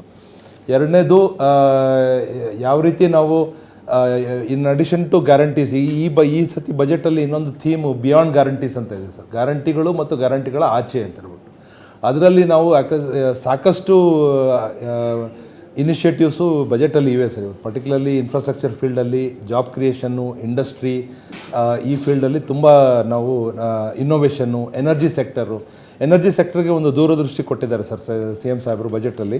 ದಟ್ ಈಗ ನಮಗೆ 32,000 ಮೆಗಾವ್ಯಾಟ್ ಇನ್ಸ್ಟಾಲ್ ಕೆಪಾಸಿಟಿ ಇದೆ. ನೆಕ್ಸ್ಟ್ 7 ಇಯರ್ಸಲ್ಲಿ ಅದನ್ನು 60,000 ಮೆಗಾವ್ಯಾಟಿಗೆ ನಿಯರ್ಲಿ ಡಬಲ್ ಮಾಡ್ತಾರೆ ಅಂತ ಹೇಳ್ಬಿಟ್ಟು. ಹಿಂದೆ ಕಳೆದ ಒಂದು 5 ವರ್ಷದಲ್ಲಿ ಸ್ವಲ್ಪ ಎನರ್ಜಿ ಇನ್ಸ್ಟಾಲ್ ಕೆಪಾಸಿಟಿಯಲ್ಲಿ ಇನ್ವೆಸ್ಟ್ಮೆಂಟ್ ಆಗಿಲ್ಲ ಸರ್. ಈಗ ನಾವು ಎನರ್ಜಿಯಲ್ಲಿ ಜಾಸ್ತಿ ಇನ್ವೆಸ್ಟ್ ಮಾಡೋದು, ಇನ್ಫ್ರಾಸ್ಟ್ರಕ್ಚರ್ ಕಾರಿಡಾರ್ಸ್ನ ನಾವು ಹೆಚ್ಚು ಕೊಟ್ಟು ಸ್ವಲ್ಪ ಡೆವಲಪ್ಮೆಂಟ್ ಮಾಡಿದ್ರೆ, ಈಗ ಇಂಡಸ್ಟ್ರಿಯಲ್ ಇಂಡಸ್ಟ್ರಿಯಲ್ ನೋಡ್ ಒಂದು ಧಾರವಾಡದಲ್ಲಿ ಅನೌನ್ಸ್ ಆಗಿದೆ ಸರ್. ಅದು ಡೆವಲಪ್ ಆದರೆ ಸಾಕಷ್ಟು GST ಬರುತ್ತೆ ರಾಜ್ಯದಲ್ಲಿ. ಒಂದು ಜಾಬ್ ಕ್ರಿಯೇಷನ್ನು, ಇಂಡಸ್ಟ್ರಿಯಲ್ ಡೆವಲಪ್ಮೆಂಟು ಮತ್ತು ತೆರಿಗೆ ಸಾಮರ್ಥ್ಯನ ಹೆಚ್ಚು ಮಾಡಿಕೊಂಡಾಗ ಇದು ಬರುತ್ತೆ ಸರ್. ಒಂದು ಕಡೆಯಿಂದ ನಾವು ಅದು ಗಳಿಸ್ಬೇಕು, ಇನ್ನೊಂದು ಕಡೆ ನೇರವಾಗಿ ಜನಗಳಿಗೆ ಕೊಡುವಂಥ ಸ್ಕೀಮ್ಗಳು ಕೂಡ ಮಾಡಬೇಕಾಗುತ್ತೆ. ಒಂದು ಮುಖ್ಯವಾಗಿ ಮುಖ್ಯಮಂತ್ರಿಗಳ ಜೊತೆ ಕೂತ್ಕೊಂಡ್ರೆ ಸಾಕಷ್ಟು ಮಾರ್ಗಗಳು ಬರುತ್ತೆ ಸರ್. ಈ ಬಜೆಟಲ್ಲಿ ನಾವು ಓವರಾಲ್ ನೀವು ಫೈನಾನ್ಷಿಯಲಿ ಎಲ್ಲರಿಗೂ ಸ್ಟ್ರೆಂತ್ ಆಗಲಿ ಅಂತ 60,000 ಪ್ರತಿಯೊಂದು ಮನೆಗೂ, ರೈತನ ಮನೆಗೆ ಹೆಚ್ಚು ಕಮ್ಮಿ ಬರೀ ಅರ್ಬನ್ ಸೆಕ್ಟರ್ ಇಸ್ 31%, ಮಿಕ್ಕಿದೆಲ್ಲ ರೈತರಿಗೆ ದುಡ್ಡು ಹೋಗ್ತಾ ಇದೆ. ಕೃಷಿಗೂ ನಾವು ಹೆಚ್ಚಿಗೆ ಕೊಟ್ಟಿದ್ದೀವಿ. ಈ ಅಗ್ರಿಕಲ್ಚರ್ ಸಂಬಂಧಪಟ್ಟ ಈಗ ನಮ್ಮ ಇರಿಗೇಷನ್ ದುಡ್ಡು ಕೊಟ್ಟರೆ ಕೃಷಿ ಕೊಟ್ಟಂಗೆ. ಇಟ್ ಇಸ್ ಆಲ್ಮೋಸ್ಟ್ ಕೃಷಿ ಕೊಟ್ಟಾಗಿ. ಹಂಗೆ ಅವ್ರಿಗೆಲ್ಲ ಒಂದು ಸರ್ವತ್ತು ಮಾಡಿದ್ವಿ. ಆಮೇಲೆ ನೀವು ಸ್ವಾಮಿನಾಥನ್ ನೆನೆಸ್ಕೊಂಡ್ರಿ ನೀವು, ಯು ಜಸ್ಟ್ ರಿಮೈಂಡೆಡ್ ಸ್ವಾಮಿನಾಥನ್ ವಿಚಾರ. ಯಾಕೆಂದ್ರೆ ಅವ್ರಿಗೆ ನಮಗೆ ಇದನ್ನು ಮಾಡಬೇಕು ಅಂತ, ಅವ್ರಿಗೆ ನಾವು ಈ ಬಜೆಟ್ ಮೆಸೇಜ್ ಏನು ಅಂತ ನೀವು ಹೇಳೋಕ್ಕಾಗ್ತದೆ ಸರ್ ಇದಕ್ಕೆ ರೈತನಿಗೆ? ನಾನು ಅದಕ್ಕೆ ಕೇಂದ್ರ ಸರ್ಕಾರ ಸ್ವಾಮಿನಾಥನ್ನು ಏನು ಶಿಫಾರಸು ಮಾಡಿದ್ದಾರೆ, ಸ್ವಾಮಿನಾಥನ್ ಅಧ್ಯಕ್ಷತೆಯಲ್ಲಿ ಒಂದು ಸಮಿತಿ ಮಾಡಿದರು, ಅವರು ರಿಪೋರ್ಟ್ ಕೊಟ್ಟಿದ್ದಾರೆ.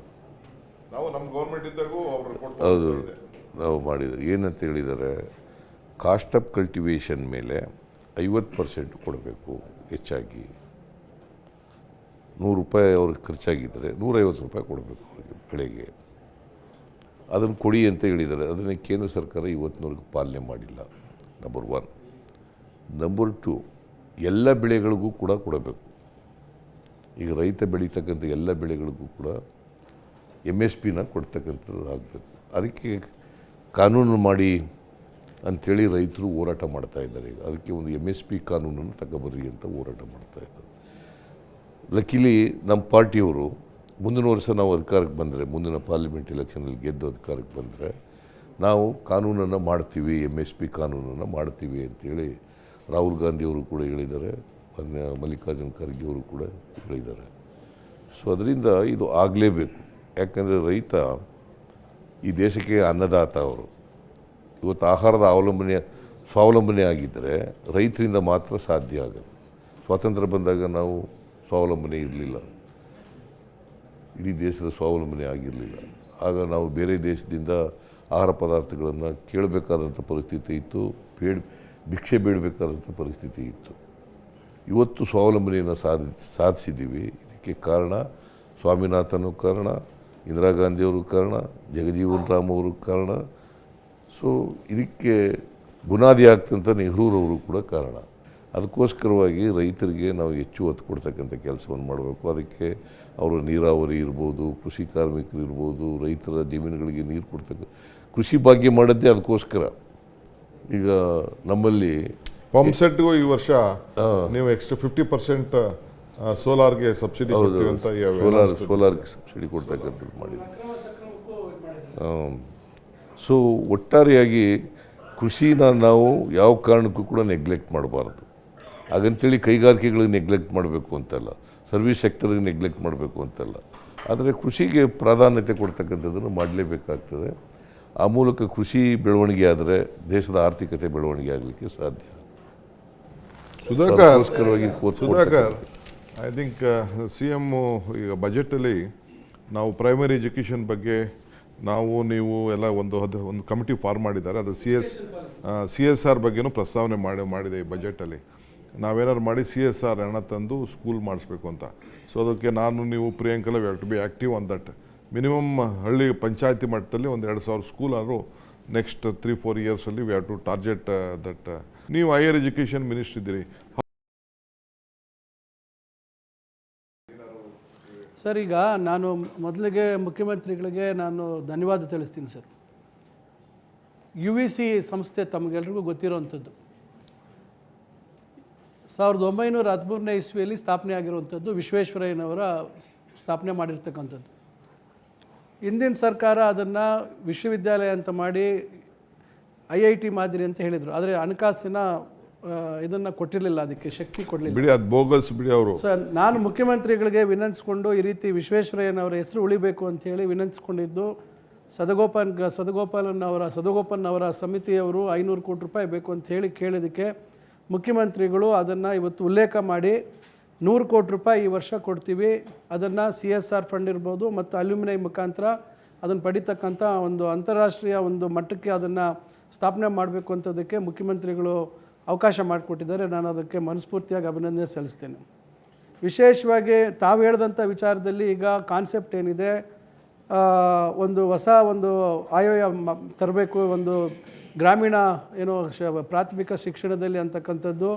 CSR ಫಂಡ್ಸ್ ತಗೊಂಡು ಇವತ್ತು KPS ಮಾದರಿ ಒಂದು ಪ್ರೀಸೆಟ್ ಮಾಡೆಲ್ನ ಕ್ರಿಯೇಟ್ ಮಾಡಿ ಇವತ್ತು English dual education, dual education ತಂದು ಇವತ್ತು ಗ್ರಾಮೀಣ ಪ್ರದೇಶದಲ್ಲಿ ಮಕ್ಕಳಿಗೆ ಭವಿಷ್ಯತ್ತನ್ನು ರೂಪಿಸ್ಕೊಳ್ಳಿಕ್ಕೆ ನಾವು ಒಂದು ಮಾದರಿ ಮಾಡಬೇಕು ಅಂತ ತಾವು ಹೇಳಿದ್ದೀರ. ಖಂಡಿತ ಮುಖ್ಯಮಂತ್ರಿಗಳು ನನಗಾಗ್ಬೋದು, ಮಧು ಅವ್ರಿಗಾಗ್ಬೋದು, ಭಾಳಷ್ಟು ನಮಗೆ ಫ್ರೀ ಹ್ಯಾಂಡ್ ಕೊಟ್ಟಿದ್ದಾರೆ. ಇವತ್ತು ಸ್ಟೇಟ್ ಎಜುಕೇಷನ್ ಪಾಲಿಸಿ ರೂಪಿಸುವಂಥದ್ದಕ್ಕೂ ಇರ್ಬೋದು, ತಾವು ಮುಖ್ಯಮಂತ್ರಿಗಳಿಬ್ಬರು ಇವತ್ತು ಮಾಡಿದ್ದಾರೆ. ಇವತ್ತು ನಮ್ಮ ಸುಖದೇವ್ ತೋರಟ್ ಅವರ ಅಧ್ಯಕ್ಷತೆಯಲ್ಲಿ ಒಳ್ಳೆ ಒಂದು ಚರ್ಚೆಗಳಾಗ್ತಾ ಇದೆ. ಸಮಾಜದಲ್ಲಿ ಎಲ್ಲ ವರ್ಗದವರನ್ನು ಯಾರ್ಯಾರು ಇದಕ್ಕೆ ಸ್ಟೇಕ್ ಹೋಲ್ಡರ್ಸ್ ಇದ್ದಾರೆ ಎಲ್ಲರನ್ನೂ ವಿಶ್ವಾಸಕ್ಕೆ ತಗೊಂಡು ಇವತ್ತು ಭವಿಷ್ಯ ನನಗೆ ನಂಬಿಕೆ ಇದೆ ನಮ್ಮ ರಾಜ್ಯಕ್ಕೆ ಹೊಸ ಒಂದು ಒಳ್ಳೆಯ ರಾಜ್ಯ ಶಿಕ್ಷಣ ನೀತಿಯನ್ನು ಕೊಡ್ತಾರೆ. ಅದು ಪ್ರಾಥಮಿಕ ಇರ್ಬೋದು, ಉನ್ನತ ಶಿಕ್ಷಣಕ್ಕಿರ್ಬೋದು ಕೊಡ್ತಕ್ಕಂಥ ನಂಬಿಕೆ ಇದೆ. ಇದಕ್ಕೆ ಎಲ್ಲ ರೀತಿಯಲ್ಲಿ ಮುಖ್ಯಮಂತ್ರಿಗಳು ನಮಗೆ ಸಹಕಾರ ಕೊಡ್ತಾ ಇದ್ದಾರೆ. ಉನ್ನತ ಶಿಕ್ಷಣಕ್ಕೂ ಅಷ್ಟೇ ಇವತ್ತು ಮಹಿಳಾ ಇವತ್ತು ಕಾಲೇಜುಗಳಿಗೆ ವಿಶೇಷವಾದಂಥ ಇವತ್ತು 30 ಕೋಟಿ ರೂಪಾಯಿ ಅನುದಾನ ಕೊಟ್ಟಿದ್ದಾರೆ. ಇದ್ರ ಜೊತೆಗೆ ನಮಗೆ ಮುಂದಿನ ದಿನಗಳಲ್ಲಿ ವರ್ಲ್ಡ್ ಬ್ಯಾಂಕಿಂದ ನಮಗೆ ಇಲಾಖೆಯಲ್ಲಿ ಲೋನ್ ಪಡಿತಕ್ಕಂಥದ್ದು ಕೂಡ ಅವರು ಒಪ್ಪಿಗೆ ಕೊಟ್ಟಿದ್ದಾರೆ. ನಾವು ಇವತ್ತು ಕೌಶಲ್ಯಾಭಿವೃದ್ಧಿ ಇಲಾಖೆಯವರು ನಾವು ಇವತ್ತು ಜಂಟಿಯಾಗಿ ಈಗಾಗಲೇ ಮಾತುಕತೆಗಳನ್ನು ಮಾಡಿದ್ದೀವಿ, ಮುಖ್ಯಮಂತ್ರಿಗಳ ಗಮನಕ್ಕೂ ತಂದಿದ್ದೀವಿ. ಈಗ ನಾವು ನಮ್ಮ ಪಾಲಿಟೆಕ್ನಿಕ್ ಇರ್ಬೋದು, ನಮ್ಮ ಸರ್ಕಾರಿ ಪಾಲಿಟೆಕ್ನಿಕ್ಕು ಮತ್ತು ಇಂಜಿನಿಯರಿಂಗ್ ಕಾಲೇಜಸ್ನ ಇವತ್ತು ಲ್ಯಾಬ್ಸ್ ಇರ್ಬೋದು, ಬೇರೆ ಬೇರೆ ಇವತ್ತೇನು ಅಂತಾರಾಷ್ಟ್ರೀಯ ಮಟ್ಟದಲ್ಲಿ ಅಥವಾ ನಮ್ಮಲ್ಲಿ ಸ್ಥಳೀಯವಾಗಿರ್ತಕ್ಕಂಥ ಖಾಸಗಿ ಇಂಜಿನಿಯರಿಂಗ್ ಕಾಲೇಜುಗಳ ಒಂದು ಗುಣಮಟ್ಟಕ್ಕಿಂತ ಮೀರಿಸ್ತಕ್ಕಂಥ ನಿಟ್ಟಿನಲ್ಲಿ ನಾವೊಂದು ಜಂಟಿಯಾಗಿ ನಾವು 2 ಇಲಾಖೆಯವರು ಕೆಲಸ ಮಾಡಬೇಕು ಅಂತಕ್ಕಂಥದ್ದು ಮಾಡ್ತಾಯಿದ್ದೀವಿ. ಸರ್, ಅತೀಕ್ ಅವರು ಒಂದು point mention on the industrial growth, ಅದು ನಮ್ಮ ಪ್ರಯಾರಿಟಿ ಆಗಬೇಕು ಸರ್. ಯಾಕೆಂದರೆ ಈಗಾಗಲೇ ನಾವು ಮಾಡ್ಕೊಂಡು ಹೋಗ್ತಾ ಇದ್ದೀವಿ. ಈಗ ನಾನು ಇಲ್ಲಿ ಬೆಂಗಳೂರು ಮಿನಿಸ್ಟ್ರಿ ಇದ್ದೀನಿ, ನನಗೆ ದಿನ ಒಂದು 10 ಜನ ಮೀಟ್ ಮಾಡೋಕ್ಕೆ ಬರ್ತಾರೆ. ನಾವಿದ್ದೀವಿ ನಾ ಡೆಲ್ಲಿಗೆ ಹೋದ್ರು ಸಾಕು. They feel that Karnataka is a very safe investment destination ಅಂತ. ನಾವು ಸ್ವಲ್ಪ we have to just look. ಇವತ್ತು ಇದಕ್ಕೂ ಟೂರಿಸಮ್ ವಿಚಾರದಲ್ಲಿ ತಾವು ಪ್ರಸ್ತಾವನೆ ಮಾಡಿದ್ದೀರಿ, ಕರಾವಳಿ ಪ್ರದೇಶ, ಬೇರೆ ಬೇರೆ ಪ್ರದೇಶ ಎಲ್ಲ. ಸೊ ಅಲ್ಲಿ ಈಗ ಮಲೆನಾಡಲ್ಲಿ ಅಲ್ಲಿ ಕರಾವಳಿ ನೋಡಿದ್ರೆ ಅಲ್ಲೆಲ್ಲ ಬರೀ ಭಾವನೆ ಮೇಲೆ ಹೋಗಿ ಪಾಪ ಜನರಿಗೆಲ್ಲ ಉದ್ಯೋಗ ಇಲ್ಲದೆ ಜನ ಎಲ್ಲ ಬೆಂಗಳೂರು ಬರ್ತಾ ಇದ್ದಾರೆ, ಗೋವಾಗೆ ಹೋಗ್ತಾ ಇದ್ದಾರೆ, ಬಾಂಬೆಗೆ ಹೋಗ್ತಾ ಇದ್ದಾರೆ, ಸೌದಿಗೆ ಹೋಗ್ತಾ ಇದ್ದಾರೆ. ಆ ರೀತಿ ಎಲ್ಲ ಸ್ವಲ್ಪ ನಾವು ನಿಲ್ಲಿಸೋಕ್ಕೆ ನಾವು ಒಂದೇನಾದ್ರು ಈಗಿರೋಂಥ ನಮ್ಮ ಪಾಲಿಸಿನ ನಾವು ಸರಿಯಾಗಿ ಸ್ಟ್ರಾಂಗ್ ಮಾಡಿ ಜಾಸ್ತಿ ಇನ್ವೆಸ್ಟ್ಮೆಂಟ್. ಯಾಕೆಂದರೆ ಇದು they feel that Karnataka is a secular place to work. ಒಳ್ಳೆ ಮ್ಯಾನ್ ಪವರ್ ಇಲ್ಲಿದೆ, ಒಳ್ಳೆ ಎಜುಕೇಷನ್ ಇನ್ಸ್ಟಿಟ್ಯೂಷನ್ಸ್ ಇದೆ, ಮೆಡಿಕಲ್ ಕಾಲೇಜಸ್ ಇದೆ, ಎಲ್ಲ ಇದೆ, ಇಂಜಿನಿಯರಿಂಗ್ ಕಾಲೇಜ್ ಇದೆ. ಇದಕ್ಕೆ ನಾವು ಎಷ್ಟು ಮ್ಯಾಕ್ಸಿಮಮ್ ಎನ್ಕ್ಯಾಶ್ ಮಾಡ್ಕೋಬೇಕೋ ಅತೀಕ್ we have to encash this. ಅದಕ್ಕೆ ಸಿಂಗಲ್ ವಿಂಡೋ ಫೆಸಿಲಿಟೇಷನ್ನು ಇನ್ನೂ ಬಲಪಡಿಸಬೇಕು ಸರ್. ಸರ್, ನಂದು ಒಂದು ಪ್ರಶ್ನೆ ಇದೆ. ತಾವು ಮತ್ತು ಉಪಮುಖ್ಯಮಂತ್ರಿಗಳು ಸೇರಿ ನನಗೆ ಒಂದು ವಿಭಿನ್ನವಾದಂಥ ಜವಾಬ್ದಾರಿಯನ್ನು ಕೊಟ್ಟಿದ್ದೀರಾ. ಒಂದು ಕಡೆ ಬ್ರ್ಯಾಂಡ್ ಬೆಂಗಳೂರನ್ನು ನೋಡ್ಕೋಬೇಕು, ಇನ್ನೂ ಒಂದು ಕಡೆ ಬ್ರ್ಯಾಂಡ್ ಕರ್ನಾಟಕ ಬೆಂಗಳೂರದು ಅಭಿವೃದ್ಧಿಗೆ ಕಾರಣಭೂತ ಆದಂಥ IT-BT ವಲಯನೂ ಉತ್ತೇಜಿಸಬೇಕು, ಅದರ ಜೊತೆಗೆ ಗ್ರಾಮೀಣ ಅಭಿವೃದ್ಧಿನೂ ಆಗಬೇಕು. ಸೊ ಈ constant battle of brand Karnataka versus brand Bangalore ಅಂತ ಏನಿದೆ, ಅದು ತಾವು ಯಾವ ರೀತಿ ಬಜೆಟ್ನಲ್ಲಿ ಯಾವಾಗಲೂ ಬ್ಯಾಲೆನ್ಸ್ ಮಾಡ್ತೀರಾ ಸರ್? ಈ ಸರಿನೂ ಬ್ಯಾಲೆನ್ಸ್ ಆಗಿದೆ. ಆದರೆ 15 ಬಾರಿ ತಾವು ಮಾಡಬೇಕಾದಾಗ ತಾವು ಹೆಚ್ಚಾಗಿ ಏನು ಯೋಚನೆ ಮಾಡಿಬಿಟ್ಟು ಮಾಡ್ತೀರಾ ಸರ್ ನೀವು brand Bangalore versus brand Karnataka? ಯಾಕಂದರೆ ಬ್ಯಾಂಗ್ಳೂರ್ ಸಾಹೇಬ್ರು ಹೇಳ್ದಂಗೆ DK ಸಾಹೇಬ್ರು ಯಾವಾಗಲೂ ಹೇಳ್ತಾ ಇರ್ತಾರೆ, it is the nucleus of the economic activity. ಇಲ್ಲೇ ಉದ್ಯೋಗ ಸೃಷ್ಟಿಯಾಗೋದು, ಇಲ್ಲೇ ಶೈಕ್ಷಣಿಕವಾಗಿ ಮುಂದುವರೆದಿದ್ದು. ಇವಾಗ ಪ್ರಾದೇಶಿಕ ಅಸಮಾನತೆ ಬಗ್ಗೆ ಕೂಡ ಖಂಡ್ರೆ ಸಾಹೇಬ್ರು ಮಾತಾಡಿದ್ರು. ಅಲ್ಲಿಗೆ ಸರಿ 5,000 ಕೋಟಿ ರೂಪಾಯಿ ನಮ್ಮ ಕಲ್ಯಾಣ ಕರ್ನಾಟಕ ಅಭಿವೃದ್ಧಿ ಮಂಡಳಿಗೆ ಕೊಟ್ಟಿದ್ದೀರಾ. ಬಟ್ ನೀವು ಒಂದು ಬಜೆಟ್ ಮಂಡನೆ ಮಾಡಬೇಕಾದ್ರೆ rural versus urban divide, economic inequality, ಇವೆಲ್ಲನೂ ಯೋಚನೆ ಮಾಡಿ ಹೇಗೆ ನಾವು ಎಲ್ಲರಿಗೂ ಸಮಾನವಾಗಿ ನೋಡ್ಬೇಕಂತ ಹೇಗೆ ಯೋಚನೆ ಮಾಡ್ತೀರಾ ಅಂತ. ಖರ್ಗೆ ಸಾಹೇಬರು ಹೋರಾಟದಿಂದ UPA ನಿಮಗೆ ನಮ್ಕಿನ್ನ ಜಾಸ್ತಿ ಸ್ಟ್ರೆಂತ್ ಕೊಟ್ಟಿದೆ. ನಿಮ್ಗೆ ಗೊತ್ತಿದ್ಯಾ ಸರ್? 75 ವರ್ಷದಿಂದ ನೀವು ಲೆಕ್ಕ ಹಾಕಿದ್ರೆ ಹೇಗೆ ಸರ್? ಮುಂದಕ್ಕೆ ಸರ್ ಇನ್ನೊಂದು ನಿಮ್ಗೆ ಸಬ್ಮಿಷನ್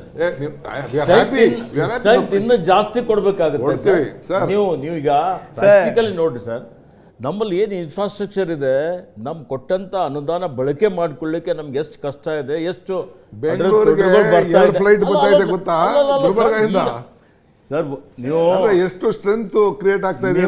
ನಿಮ್ಮದು ಒಂದು ಕಾರ್ಯಕ್ರಮ, ಈ ಭಾಗದ ಒಂದು ಕಾರ್ಯಕ್ರಮ ನಮ್ಮ ಭಾಗಕ್ಕೆ ಕೊಟ್ಟಂತ ಎಲ್ಲಾ ಕಾರ್ಯಕ್ರಮಗಳು ಕೂಡಿಸಿದ್ರು ಈಶ್ವರ್ ಖಂಡ್ರೆ ಸಾಹೇಬ್ರೆ ನೀವೆಲ್ಲ ಅರ್ಥ ಮಾಡಿಕೊಳ್ಬೇಕಾಗ್ತದೆ. ನಮ್ಗೆ ಕೊಡ್ತಾ ಇರ್ತಕ್ಕಂಥದ್ದು ಏನು ಹಕ್ಕಿದೆ ಇನ್ನೂ ಜಾಸ್ತಿ ಮಾಡಬೇಕಾಗ್ತದೆ. ಮತ್ತು ಇನ್ನೂ ಹೆಚ್ಚಿನ ರೀತಿಯಲ್ಲಿ ಪರಿಣಾಮಕಾರಿಯಾಗಿ ಅನುಷ್ಠಾನ ಮಾಡಬೇಕು. ವಿ ಆರ್ ವೆರಿ ಇಲ್ಲ, ಹ್ಯಾಪಿ. ಸರ್. ನಿಮಗೆ you have got a constitution right, ಅದ್ರಲ್ಲಿ ನಮ್ಗೇನು ತಕರಾರಿಲ್ಲ.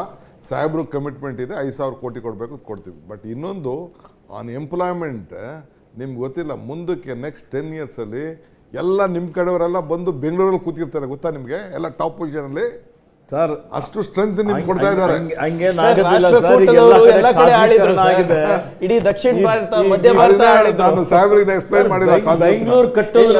ಬೆಂಗಳೂರು ಕಟ್ಟೋದ್ರಲ್ಲಿರೋ ಕಲ್ಯಾಣ ಕರ್ನಾಟಕ ಮತ್ತು ಉತ್ತರ ಕರ್ನಾಟಕ, ನಮ್ಮ ಭಾಗದ ಕರ್ನಾಟಕದ ಜನರದೇ ಬಹಳ ದೊಡ್ಡ ಪಾಲಿದೆ ಸರ್. ಸರ್ ಈಗ ಇದನ್ನ 10 ವರ್ಷನೂ ಅರ್ಥ ಆಗಿಲ್ಲ, ಮಾಡ್ಕೊಳ್ಬೇಕಾಗ್ತದೆ. ಅನುಷ್ಠಾನ ಆಗಿ 106 ವರ್ಷದ ಸಮಾನತೆ ಇದೆ.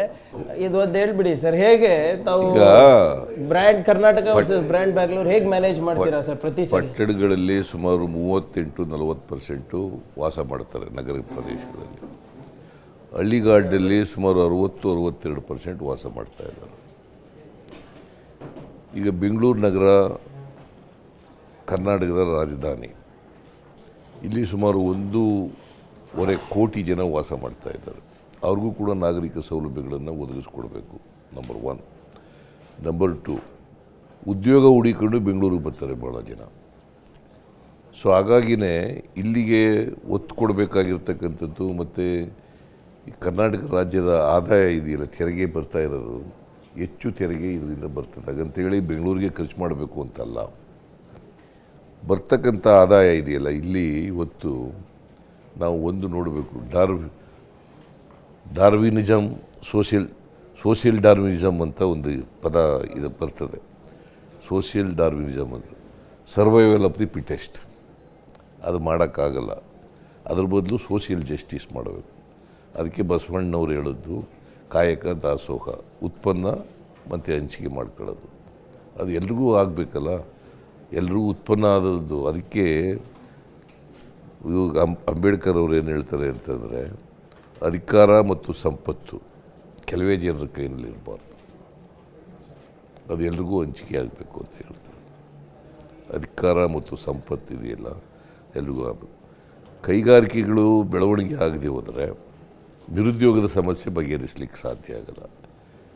ಕೈಗಾರಿಕೆಗಳು ಬೆಳವಣಿಗೆ ಆಗಬೇಕಾದ್ರೆ ಕಾನೂನು ಕೂಡ, ಸುವ್ಯವಸ್ಥೆನೂ ಕೂಡ ಇರಬೇಕು.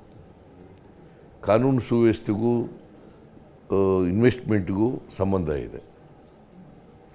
ಕಾನೂನು ಸುವ್ಯವಸ್ಥೆ ಇದ್ದಾಗ ಮಾತ್ರ ಇನ್ವೆಸ್ಟ್ಮೆಂಟ್ ಬರಲಿಕ್ಕೆ ಸಾಧ್ಯ ಆಗ್ತದೆ. ಇನ್ವೆಸ್ಟ್ಮೆಂಟ್ ಬಂದರೆ ಮಾತ್ರ ಕೈಗಾರಿಕೆಗಳ ಬೆಳವಣಿಗೆ ಆಗ್ತದೆ, ಉದ್ಯೋಗ ಸೃಷ್ಟಿಯಾಗ್ತದೆ. ಉದ್ಯೋಗ ಆದರೆ ಎಲ್ಲ ಯಂಗ್ಸ್ಟರ್ಗಳಿಗೆ ಉದ್ಯೋಗ ಸಿಗಲಿಕ್ಕೆ ಸಾಧ್ಯ ಆಗುತ್ತೆ, ನಿರುದ್ಯೋಗಿಗಳಿಗೆ ಉದ್ಯೋಗ ಸಿಗಲಿಕ್ಕೆ ಸಾಧ್ಯ ಆಗ್ತದೆ. ಆ ಮೂಲಕ ಈಗ ಉದ್ಯೋಗ ಸಿಗದೆ ಹೋದರೆ, ನಿರುದ್ಯೋಗಿಗಳಾದರೆ ದೇಶದ ಆರ್ಥಿಕತೆಯನ್ನು ಬೆಳೀಲಿಕ್ಕೆ ಸಾಧ್ಯ ಆಗಲ್ಲ. ಸೊ ಉದ್ಯೋಗ ಕೊಡ್ತಕ್ಕಂಥದ್ದು, ಕೈಗಾರಿಕೆ ಬೆಳವಣಿಗೆ ಮಾಡ್ತಕ್ಕಂಥದ್ದು, ಇನ್ವೆಸ್ಟ್ಮೆಂಟ್ ಅಟ್ರಾಕ್ಟ್ ಮಾಡ್ತಕ್ಕಂಥದ್ದು, ಅದಕ್ಕೆ ಬೇಕಾದಂಥ ಮೂಲಭೂತ ಸೌಕರ್ಯಗಳನ್ನು ಒದಗಿಸ್ಕೊಡ್ತಕ್ಕಂಥದ್ದು, ಕಾನೂನಿನ ಸುವ್ಯವಸ್ಥೆಯನ್ನು ಕಾಪಾಡ್ತಕ್ಕಂಥದ್ದು, ಶಿಕ್ಷಣ ಕೊಡ್ತಕ್ಕಂಥದ್ದು, ಅದಕ್ಕೆ ಇವತ್ತಿನ ಮಾರುಕಟ್ಟೆ ಎಂದಿದೆ ಆ ಥರದ ಶಿಕ್ಷಣ ಕೊಡ್ತಕ್ಕಂಥದ್ದು. ಇವತ್ತು ಯಾವ ಥರದ ತರಬೇತಿ ಕೊಡಬೇಕು, ಯಾವ ಥರದ ಶಿಕ್ಷಣ ಕೊಡಬೇಕು, ಯಾವ ಥರದ ಮಾರುಕಟ್ಟೆ ಇದೆ, ಡಿಮ್ಯಾಂಡ್ ಯಾವುದಕ್ಕಿದೆ, ಆ ಥರದ ಶಿಕ್ಷಣ ಕೊಟ್ಟಾಗ ಮಾತ್ರ ಸಾಧ್ಯ ಆಗ್ತದೆ. ಆ ದಿಕ್ಕಿನಲ್ಲಿ ನಾವು ಪ್ರಯತ್ನ ಮಾಡಬೇಕಾಗ್ತದೆ. ನಾವು ಅದಕ್ಕೆ ಸೋಷಿಯಲ್ ಜಸ್ಟಿಸು, ಕಟ್ಟಕಡೆಯ ಮನುಷ್ಯ, ಅದಕ್ಕೆ ಮಹಾತ್ಮ ಗಾಂಧೀಜಿಯವರು ಹೇಳೋದು ಸರ್ವೋದಯ ಆಗಬೇಕು ಅಂತ. ಸರ್ವೋದಯ ಆಗಬೇಕು, ಕಟ್ಟಕಡೆಯ ಮನುಷ್ಯ ಇದನ್ನಲ್ಲ, ಅವನು ಉದಯ ಆಗಬೇಕು, ಸರ್ವರ ಉದಯ ಆಗಬೇಕು. ಮೊದಲನೇ ಬಜೆಟ್ನಲ್ಲಿ ಮೊದಲೇ ಬಜೆಟ್ ಮಂಡಿಸಿದಾಗ ಸರ್ ಎಷ್ಟು ದಿನ ಅಭ್ಯಾಸ ಮಾಡಿದ್ರಿ? ಈ 15ನೇ ಬಜೆಟ್ ಮಂಡನೆ ಮಾಡಬೇಕಾದ್ರೆ ಎಷ್ಟು ದಿನ ಅಭ್ಯಾಸ ಮಾಡಿದ್ರಿ ಸರ್? ಮೊದಲನೇ ಬಜೆಟ್ ಮಂಡಿಸಿದಾಗ ಒಂದು 3 ತಿಂಗಳು ಕಸರತ್ತು ನಡೆಸಿರಬೇಕು. ಒಂದು ಫುಲ್ ಫೈನಾನ್ಷಿಯಲ್ ಕ್ವಾರ್ಟರ್. ಮೊದಲನೇ ಬಜೆಟ್ ತಿಮ್ಮಯ್ಯ ಅಂತ ಒಬ್ಬರು ಎಕನಾಮಿಸ್ಟ್ ಇದ್ದರು. ತಿಮ್ಮಯ್ಯ, ಕರೆಕ್ಟ್. ತಿಮ್ಮಯ್ಯ ಅಂತ ಗೊತ್ತು. ಕುಂಚಿಟಿಗ್ರವರು, ಅವರು ಎಕನಾಮಿಸ್ಟು. ಅವ್ರ ಜೊತೆ ಕೂತ್ಕೊಂಡು ಚರ್ಚೆ ಮಾಡಿ ಮಾಡಿ ಮಾಡಿ, ಯಾಕಂದರೆ ನನಗೆ ಫೈನಾನ್ಸ್ ಡಿಪಾರ್ಟ್ಮೆಂಟ್ ಕೊಟ್ಬಿಟ್ಟವ್ರೆ. ನಾನು ಅಡ್ವೊಕೇಟ್ ಆದರೂ ಕೂಡ ಫೈನಾನ್ಸಸ್ ಬಗ್ಗೆ ಅಷ್ಟೊಂದು ನಾಲೆಡ್ಜ್ ಇರಲಿಲ್ಲ ನನಗೆ. ಸೊ ಅದು ಕೊಟ್ಟ ಮೇಲೆ ತಿಮ್ಮಯ್ಯನವ್ರ ಜೊತೆ ಚರ್ಚೆ ಮಾಡಿ ಆಮೇಲೆ ಮೊದಲನೇ ಬಜೆಟ್ ಮಾಡಿದ ಮೇಲೆ ನನಗೆ ಆತಂಕ ಇತ್ತು. ನಾನು ಏನಪ್ಪ ಇದು, ಯಾಕಂತಂದರೆ ಈ ಲಂಕೇಶ್ ಪತ್ರಿಕೆ ಇದೆಯಲ್ಲ, ಅವನು ಒಂದು ಆರ್ಟಿಕಲ್ ಬರೆದು ಬಿಟ್ಟಿದ್ದ ಏನಂತ ಅಂತಂದರೆ ಈ ಸಿದ್ದರಾಮಯ್ಯನಿಗೆ ಕುರುಬರಿಗೆ 100 ಕುರಿ ಕಾಯಕ್ಕೆ ಬರಲ್ಲ ಸಿದ್ದರಾಮಯ್ಯನಿಗೆ, ಇವನು ಹೆಂಗೆ ಬಜೆಟ್ ಮಂಡಿಸ್ತಾನೆ, ಕರ್ನಾಟಕದ ಬಜೆಟ್ ಹೆಂಗೆ ಮಂಡಿಸ್ತಾನೆ ಅಂತ ಬರೆದ್ಬಿಟ್ಟಿದ್ದ. ತಮಾಷೆ ಇಲ್ಲ, ಇಟ್ಸ್ ಎ ಫ್ಯಾಕ್ಟ್. ಸೊ ಅದಕ್ಕೋಸ್ಕರ ತಿಮ್ಮಯ್ಯನ ನಾನು ಕರ್ಕೊಂಡು ಮನೆಗೆ ಅವನ ಜೊತೆಯಲ್ಲಿ ಚರ್ಚೆ ಮಾಡಿ ಇವೆಲ್ಲ ಮಾಡಿದ್ಮೇಲೆ ನಾನು ಅದಕ್ಕೆ ಆಗ ಭಟ್ಟಾಚಾರ್ಯ ಅಂತ ಫೈನಾನ್ಸ್ ಸೆಕ್ರೆಟರಿ ಇದ್ದರು. ಭಟ್ಟಾಚಾರ್ಯ ಒಂದ್ಸತಿ ವೆಂಕಟಗಿರಿಗೌಡನ ಜೊತೆ ನಮ್ಮ ಮೀಟಿಂಗ್ ಮಾಡೋದಂತಲ್ಲ, ವೆಂಕಟಗಿರಿಗೌಡ ಜೊತೆ ವೆಂಕಟಗಿರಿಗೌಡ ಜೊತೆ ಅವನ ಜೊತೆ ಒಂದಿನ ಒಂದಿನ ಮೀಟಿಂಗ್ ಮಾಡಿದ್ರು. ಒಂದಿನ ಮತ್ತು ವೆಂಕಟಗಿರಿಗೌಡ್ರ ಜೊತೆ ಮಾತಾಡಿದ್ದೆ ಒಂದು ದಿನ. ಆಮೇಲೆ ಎಂಥದ್ದು ರೆಡ್ಡಿ ಅಂತ ಇದ್ರು ಆಂಧ್ರದವರು, ಇಲ್ಲ ಗೋಪಾಲ್ ರೆಡ್ಡಿ ಅಲ್ಲ, ಅವರು ಸೆಕ್ರೆಟರಿ ಆಗಿದ್ದರು, ನನಗೆ ಫೈನಾನ್ಸ್ ಸೆಕ್ರೆಟರಿ ಆಗಿದ್ದರು. ಸೊ ಹಂಗಾಗಿ ಆ ಥರದ ಇತ್ತು. ಯಾವಾಗ ಹಿಂದೂ ಪೇಪರ್ನಲ್ಲಿ ಎಡಿಟೋರಿಯಲಲ್ಲಿ ನನ್ನ ಬಜೆಟನ್ನು ಮೆಚ್ಕೊಂಡು ಬರೆದ್ರು, ಆಮೇಲೆ ಧೈರ್ಯ ಬಂದ್ಬಿಡ್ತು. ಈಗ ಕಾನ್ಫಿಡೆನ್ಸ್ ಬಂದ್ಬಿಡ್ತು. ಸೊ ಅವಾಗ 3 ತಿಂಗಳಾಯಿತು ಸರ್. ಇವಾಗ ಸರ್ ಈಗ ನಾನು ಹೆಚ್ಚಾಗಿ 2 ದಿನ 3 ದಿನ ಇರಬೇಕು. ಎಷ್ಟು ದಿನ ರೀ? ಅಷ್ಟೇ. ತಂಗಡಿ ಈಗ 60% ಬೋರ್ಡ್ ಹಾಕಿದ್ದೀವಿ. ಈಗ ರಾಯಬಾರಿದೆಲ್ಲ ಕಂಪ್ಲೀಟ್ ಎಲ್ಲ ಹಾಕಿದ್ದಾರೆ. ಕನ್ನಡ ಕಲ್ಚರ್ಗೆಲ್ಲ ದೊಡ್ಡ ಸ್ಟ್ರೆಂತ್ ಬಂದಿದೆ. 50 ವರ್ಷದ ಕರ್ನಾಟಕದ ಸಂಭ್ರಮ ಆಗಿದೆ. ಸ್ವಲ್ಪ ಎಲ್ಲ ಸ್ವಲ್ಪ ನೋಡ್ಕೊಳಪ್ಪ ನೀನು. ಆಮೇಲೆ 60% ಕನ್ನಡ, ಉಳಿದ 40% ಬೇರೆ ಭಾಷೆ ಅಂತ ಏನು ಮಾಡಿದ್ದೀವಲ್ಲ ಸರ್, ನಿಜವಾಗಲೂ ಕನ್ನಡಿಗರು ಭಾಳ ಸಂತೋಷ ಆಗಿದ್ದಾರೆ. ಅದನ್ನು ನಾವು ನಿಜವಾಗಲೂ ಜನವರಿ ಫಸ್ಟ್ ವೀಕ್ನಾಗೆ ರಾಜ್ಯಪಾಲರಿಗೆ ಕಳಿಸಿದ್ವಿ. ಆದರೆ ರಾಜ್ಯಪಾಲರಿಂದ ವಾಪಸ್ ಬಂದ ಮೇಲೆ ನಾವು ನಿನ್ನೆ ಮಂಡನೆ ಮಾಡಿದ್ದು ಮಾತ್ರ ನಿಜವಾಗ್ಲೂ ಭಾಳ ವಿಶೇಷ ಇತ್ತು. ಮತ್ತು ಅದ್ರ ಜೊತೆಗೆ ನನ್ನ 2 ಇಲಾಖೆಗೆ ಆಂಜನೇಯ ಅದನ್ನೇ ಹೇಳ್ತಿದ್ದು. ಅದು ಭಾಳ ವಿಶೇಷ ಅಂತಂದರೆ, ಹೌದು ಸರ್, ಹೌದು, ನಾನು ಅದೇ ವಿಶೇಷ ಏನಂದರೆ, ನಾನು ವಿಶೇಷವಾಗಿ ಮುಖ್ಯಮಂತ್ರಿ ಸಾಹೇಬರಿಗೆ ಅಭಿನಂದನೆ ಹೇಳ್ತೀನಿ. ಯಾವ ಆಂಜನೇಯ ಅಂತ ಏನು ಹೇಳ್ತಾ ಇದ್ದಾರೆ ಬಿ ಜೆ ಪಿಯವರು, ಅವ್ರು ಯಾರೂ ಗ್ರ್ಯಾಂಟನ್ನು ಕೊಟ್ಟಿಲ್ಲ. ಫಸ್ಟ್ ಗ್ರ್ಯಾಂಟ್ ಕೊಟ್ಟಿದ್ದು ಯಾರು ಗೊತ್ತಾ ಸರ್? ಆ ಆಂಜನೇಯದ್ರಿಗೆ ದೇಶಪಾಂಡೆ ಸಾಹೇಬರು ಪ್ರವಾಸೋದ್ಯಮ ಇಲಾಖೆ ಸಚಿವರಾದತ್ನಾಗ ಫಸ್ಟ್ ಗ್ರ್ಯಾಂಟ್ ಕೊಟ್ಟಿದ್ದು ಆಂಜನೇಯದ್ರಿ ಬೆಟ್ಟಕ್ಕೆ ದುಡ್ಡು ಫಸ್ಟು. ಅದಾದಮೇಲೆ ಸತೆ ಘೋಷಣೆ ಮಾಡಿದರು ಬಿ ಜೆ ಪಿಯವ್ರು, 1 ರೂಪಾಯಿ ದುಡ್ಡೂ ಬಂದಿಲ್ಲ. ಈ ಸತೆ ನಿಜವಾಗಲೂ ನನ್ನ ಆಸೆ ಇತ್ತು. ಅದಕ್ಕೆ ನಿಮ್ಗೆ ಆ ಜಿಲ್ಲಾ ಉಸ್ತುವಾರಿ ಮಂತ್ರಿಯಾಗಿ ನಾನು ವಿಶೇಷವಾದಂಥ ನಿಮಗೂ ಮತ್ತು ಉಪಮುಖ್ಯಮಂತ್ರಿಗೆ ಅಭಿನಂದನೆ ಹೇಳ್ತೀನಿ. 100 ಕೋಟಿ ಕೊಟ್ಟಿದ್ದೀನಿ. ಆ 100 ಕೋಟಿ ಒಳಗೆ ನಿಜವಾಗಲೂ ಬಿ ಜೆ ಪಿಯವರು ನಾಚೋ ರೀತಿ ಒಳಗೆ ಇಲ್ಲ ಅತೀಕ್ ಸರ್ಗೆ ಹೇಳ್ತೀನಿ. ಒಂದು ನಿಮಿಷ ಮೇಡಮ್. ಅದಕ್ಕೆ ನನಗೆ ಅಂಜನಾದ್ರಿ ಬೆಟ್ಟಕ್ಕೆ ನೀವು 100 ಕೋಟಿ ಕೊಟ್ಟಿದ್ದೀರಲ್ಲ ಸರ್, ನಿಜವಾಗಲೂ ಆಂಜನೇಯನ ಭಕ್ತರು ನಾವು ಅಂತ ಪ್ರೂಫ್ ಆದಂಗೆ ಆಗಿದೆ. ನಮ್ಮ ಜೀವನದ ಬಹುಶಃ 80% ರಾಜಕಾರಣದಲ್ಲಿ ಸಾಮಾಜಿಕ ಕಾಳಜಿ ಬದ್ಧತೆ ಇಟ್ಕೊಂಡು ಕೆಲಸ ಮಾಡಿದಂಥವ್ರು. ತಾವು ಯಾವತ್ತಾದರೂ ತಮ್ಮ ಫ್ಯಾಮ್ಲಿ ಜೊತೆ ಏನಾದರೂ ಸ್ವಲ್ಪ ಕೂತ್ಕೊಂಡು ಎಂಜಾಯ್ ಮಾಡ್ತೀರಾ, ಅಥವಾ ಬೆಳಗ್ಗೆ ಆದರೆ ಅತೀಕ್ ಸರ್ ಬರ್ತಾರೆ, ಆಮೇಲೆ ನಾವೆಲ್ಲ ಬಂದು ಕೂತ್ಕೊಳ್ತೀವಿ, ಬರೀ ಇದೇ ಜೀವನ ಆಗೋಯ್ತಾ ಸರ್? ಏನು ಸ್ವಲ್ಪ ಫ್ಯಾಮ್ಲಿಗೂ ಟೈಮ್ ಕೊಡ್ತೀರಾ ಸರ್ ತಾವು? ಫ್ಯಾಮ್ಲಿಗೆ ಟೈಮ್ ಕೊಟ್ಟಿರೋದು ಭಾಳ ಕಡಿಮೆ ಸರ್. ಹಾಗೆ ಯಾಕೆ ಸರ್? ಯಾಕೆ ಅಂತಂದರೆ, ನಾವು ಸಾರ್ವಜನಿಕ ಕ್ಷೇತ್ರದಲ್ಲಿರುವಾಗ ಫ್ಯಾಮಿಲಿ, ಇಡೀ ಸಮಾಜ ನಮ್ಮ ಫ್ಯಾಮಿಲಿ ಸರ್. ಒಪ್ಕೊಂಡು ಯಾವಾಗ ನಿಮ್ಮದು ಒಂದು ಬುಕ್ ಬರಿಬೇಕಾಗುತ್ತೆ ಸರ್. ಹಾಗಾದ್ರೆ ಮಾಡಿಕೊಡ್ಬಾರ್ದು ಅಂತಲ್ಲ, ಹಾಗಂತೇಳಿ ಕೊಡಲೇಬಾರ್ದು ಅಂತ ನಾನು ಹೇಳಕ್ಕೆ ಹೋಗಲ್ಲ. ಬಟ್ ಸಮಯ ಸಿಕ್ಕೋದಿಲ್ಲ ಕೊಡಲಿಕ್ಕೆ. ಸೊ ಹಂಗಾಗಿ ತೊಂದರೆ ಆಗ್ತದೆ. ಅದಕ್ಕೆ ಲೋಕಿ ಅವರು ಏನು ಹೇಳ್ತಿದ್ರು ಗೊತ್ತಾ, ನೀವು ಒಳ್ಳೆ ಸಾರ್ವಜನಿಕ ವ್ಯಕ್ತಿ ಆಗ್ಬೇಕಾದ್ರೆ, ರಾಜಕಾರಣಿ ಆಗ್ಬೇಕಾದ್ರೆ ಮದುವೆ ಆಗಿಬಿಡಿ ಅಂತ ಹೇಳ್ತೀವಿ.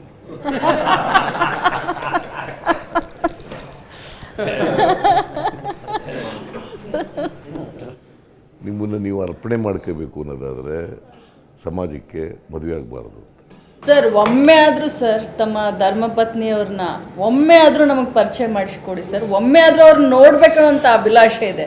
ಯಾಕಂದರೆ ತಾವು ಎಲ್ಲರಿಗೂ ಸರ್, ಎಲ್ಲ ಬಸವಣ್ಣನವರ ತತ್ವದಲ್ಲಿ ಪಾಲನೆ ಮಾಡ್ತೀರಾ. ತಾವು ಸಾಮಾಜಿಕ ಸೇವೆನೇ ಕಾಯಕವೇ ಕೈಲಾಸ ಅಂತ. ತಮ್ಮ ಧರ್ಮಪತ್ನಿಯವ್ರ ಬಗ್ಗೆ ನಾನು ಕೇಳಿದ್ದೀನಿ, ಅವ್ರು ತುಂಬ ದೈವಿ ಭಕ್ತರು ಅಂತ. ನಾವು ಅವ್ರನ್ನ ನೋಡಲೇ ಇಲ್ಲ ಸರ್. ಒಮ್ಮೆ ಆದರೂ ಅವಕಾಶ ಮಾಡಿಕೊಡಿ ಸರ್. ಮಾಡಿಕೊಡ್ತೀರಾ ಸರ್? ನಿಮ್ಮ ಹೋಮ್ ಮಿನಿಸ್ಟ್ರನ್ನ ಯಾಕೆ ನೀವು ಬಂಧನದಲ್ಲಿ ಇಟ್ಟಿದ್ದೀರಾ? ಗೃಹ ಬಂಧನದಲ್ಲಿ. Home minister should be powerful. Is always powerful. ನಮ್ಮ ಹೋಮ್ ಮಿನಿಸ್ಟರ್ಸ್ ಎಲ್ಲ ನಮಗೆ ಸ್ವಾತಂತ್ರ್ಯ ಕೊಟ್ಟಿದ್ದೀವಿ ಅವ್ರಿಗೆ. ಈಗ ಅವ್ರು ಇಲ್ಲಿ ಹೋಗೋಕ್ಕೆ ಬರೋಕ್ಕೆ ಒಮ್ಮೆ ಭೇಟಿ ಮಾಡಿಸಿ ಅದಕ್ಕೆ ಅಂಥದ್ದು ಸ್ವೇರಿಂಗ್ ಇನ್ ಸೆರೆಮನಿಗೆ ಬಾ ಅಂತ ಬರಲೇ ಇಲ್ಲ, ಏನು ಮಾಡೋಕ್ಕಾಗುತ್ತೆ? ಅವಕ್ಕೆ ಫೋರ್ಸ್ ಇಲ್ಲ ಇಲ್ಲ, ನಾನು ಬಾ ಅಂತ ಕರೆದ್ರು ಬರಲಿಲ್ಲ. ಕರ್ಕೊಂಡೋಗಿ ಅಭ್ಯಾಸ ಮಾಡಿಲ್ಲ ಅಲ್ಲ, ಅಫ್ಕೋರ್ಸ್ ಮೊದಲಿನಿಂದ ಅಭ್ಯಾಸ ಇಲ್ಲ. ಯಾಕೆಂತಂದರೆ ನಾನು ಮದುವೆ 77ರಲ್ಲಿ ಆದೆ. ಮದುವೆ ಆದ ತಕ್ಷಣ ತಾಲೂಕು ಬೋರ್ಡ್ ಮೆಂಬರ್ ಆಗಿಬಿಟ್ಟೆ. 77, 78ರಲ್ಲಿ ತಾಲೂಕು ಬೋರ್ಡ್ ಮೆಂಬರ್ ಆಗಿಬಿಟ್ಟೆ. ಸೊ ಹಂಗಾಗಿ ರಾಜಕೀಯಕ್ಕೆ ಹೆಚ್ಚು ಸಮಯ ಕೊಡ್ತಕ್ಕಂಥದ್ದು ಮೊದಲಿಂದ ಬೆಳಕು ಬಂದ್ಬಿಡ್ತು. ಸೊ ಇದು ಹಿಂಗೆ ಪಾಲಿಟಿಷಿಯನ್ಸ್ಗೆ ಒಂದು ಪ್ರಾಬ್ಲಮ್, ನಾನು ಮನೆಗೆ ಕೊಡೋಕ್ಕೆ ಟೈಮ್ ಕೊಡೋಕ್ಕಾಗಲ್ಲ, ಕಷ್ಟ ಇದೆ. ಈಗ ನಾನು ಅನೇಕ ಸಾರಿ ಲೇಟಾಗಿ ಬರ್ತೀನಿ, ನಾವು ಹೋಗಿ ಬರೋದ್ರಷ್ಟರೊಳಗಡೆ ಮಲಗಿಬಿಟ್ಟಿರ್ತಾರೆ. ಸರ್ ಈಗ ಆಯ್ತು, ಈಗ ಲಕ್ಷ್ಮಿಯನ್ನ ಕೇಳ್ತಾ ಇದ್ರೆ ಒಂದು ಊಟದ ಕರೀರಿ, ಎಲ್ಲರೂ ಕೊಟ್ಟು ನಮ್ಮ ಊಟಕ್ಕೆ ಮಾಡಿ ಒಂದು ಪರಿಚಯ ಮಾಡಿಕೊಡಿ ಸರ್, ನಮ್ಮನ್ನೆಲ್ಲ ಪರಿಚಯ ಮಾಡಿಸ್ಕೊಡಿ ಸರ್ ನಮ್ಮನ್ನೆಲ್ಲ. ಭವಿಷ್ಯದಲ್ಲಿ ಒಮ್ಮೆ ನಾವು ಅಮ್ಮ ಅವ್ರು ನೋಡ್ಬೇಕಂತ ತಾನೆ, ಕೇಳಿ ನೋಡಿ ಅಮ್ಮ ಅವ್ರು ನೋಡ್ಬೇಕಂತ ಮಾತಾಡಿ ಒಂದು ಊಟಕ್ಕೆ ಕರೆದ್ಬಿಡಿ ಸರ್, ನಾವೆಲ್ಲ ಬರ್ತೀವಿ ಸರ್. ಕೊನೆಯದಾಗಿ ಇವತ್ತು ಈ ಬಜೆಟ್ ಇಷ್ಟು ಕಷ್ಟದಲ್ಲೂ 5 ಗ್ಯಾರಂಟಿದಲ್ಲೂ ಇಷ್ಟು ಒಳ್ಳೆ ಬಜೆಟ್ ಕೊಟ್ಟಿದ್ದೀರಾ. ನಿರೀಕ್ಷೆ ತಕ್ಕಂಗೆ ಜಾಸ್ತಿನೇ ಬಜೆಟ್ ನೀವು ಕೊಟ್ಟಿದ್ದೀರಾ. ಅಂದರೆ ಇದು ಕ್ರೆಡಿಟ್ ಮನೆ ಮುಖ್ಯಮಂತ್ರಿಗಳಿಗೆ ಹೋಗ್ಬೇಕಾ ಇಲ್ಲ ಫೈನಾನ್ಸ್ ಡಿಪಾರ್ಟ್ಮೆಂಟ್ ಹೋಗ್ಬೇಕಂತ ನಿಮ್ಮಿಂದ ನಾವು ಕೇಳಕ್ಕೆ ಬಯಸ್ತೀವಿ. ಟೀಮ್ ವರ್ಕು ಇದು, ಅದೇ ಟೀಮ್ ವರ್ಕ್. ಎಲ್ರಿಗೂ ಗೌರವ ಸಲ್ಲಬೇಕಾಗ್ತದೆ, ಎಲ್ರಿಗೂ ಕ್ರೆಡಿಟ್ ಹೋಗ್ಬೇಕಾಗ್ತದೆ. ಟೀಮ್ ವರ್ಕ್ ಇಲ್ಲದೆ ಮಾಡೋಕ್ಕೆ ಸಾಧ್ಯ ಆಗೋದಿಲ್ಲ. ಅಧಿಕಾರಿಗಳು, ಮಿನಿಸ್ಟ್ರು, ನಾವು ಅವರಿಗೆ ಸಲಹೆ ಸೂಚನೆಗಳು ಕೊಟ್ಟು ಗೈಡೆನ್ಸ್ ಕೊಡಬೇಕು, ಲೀಡರ್ಶಿಪ್ ಕೊಡಬೇಕು, ಆಗ ಮಾತ್ರ ಮಾಡೋಕ್ಕೆ ಸಾಧ್ಯ ಆಗ್ತದೆ. ಅದೇ ನೀವು 15 ಬಜೆಟ್ ಕೊಟ್ಟಿರೋ ಅನುಭವ.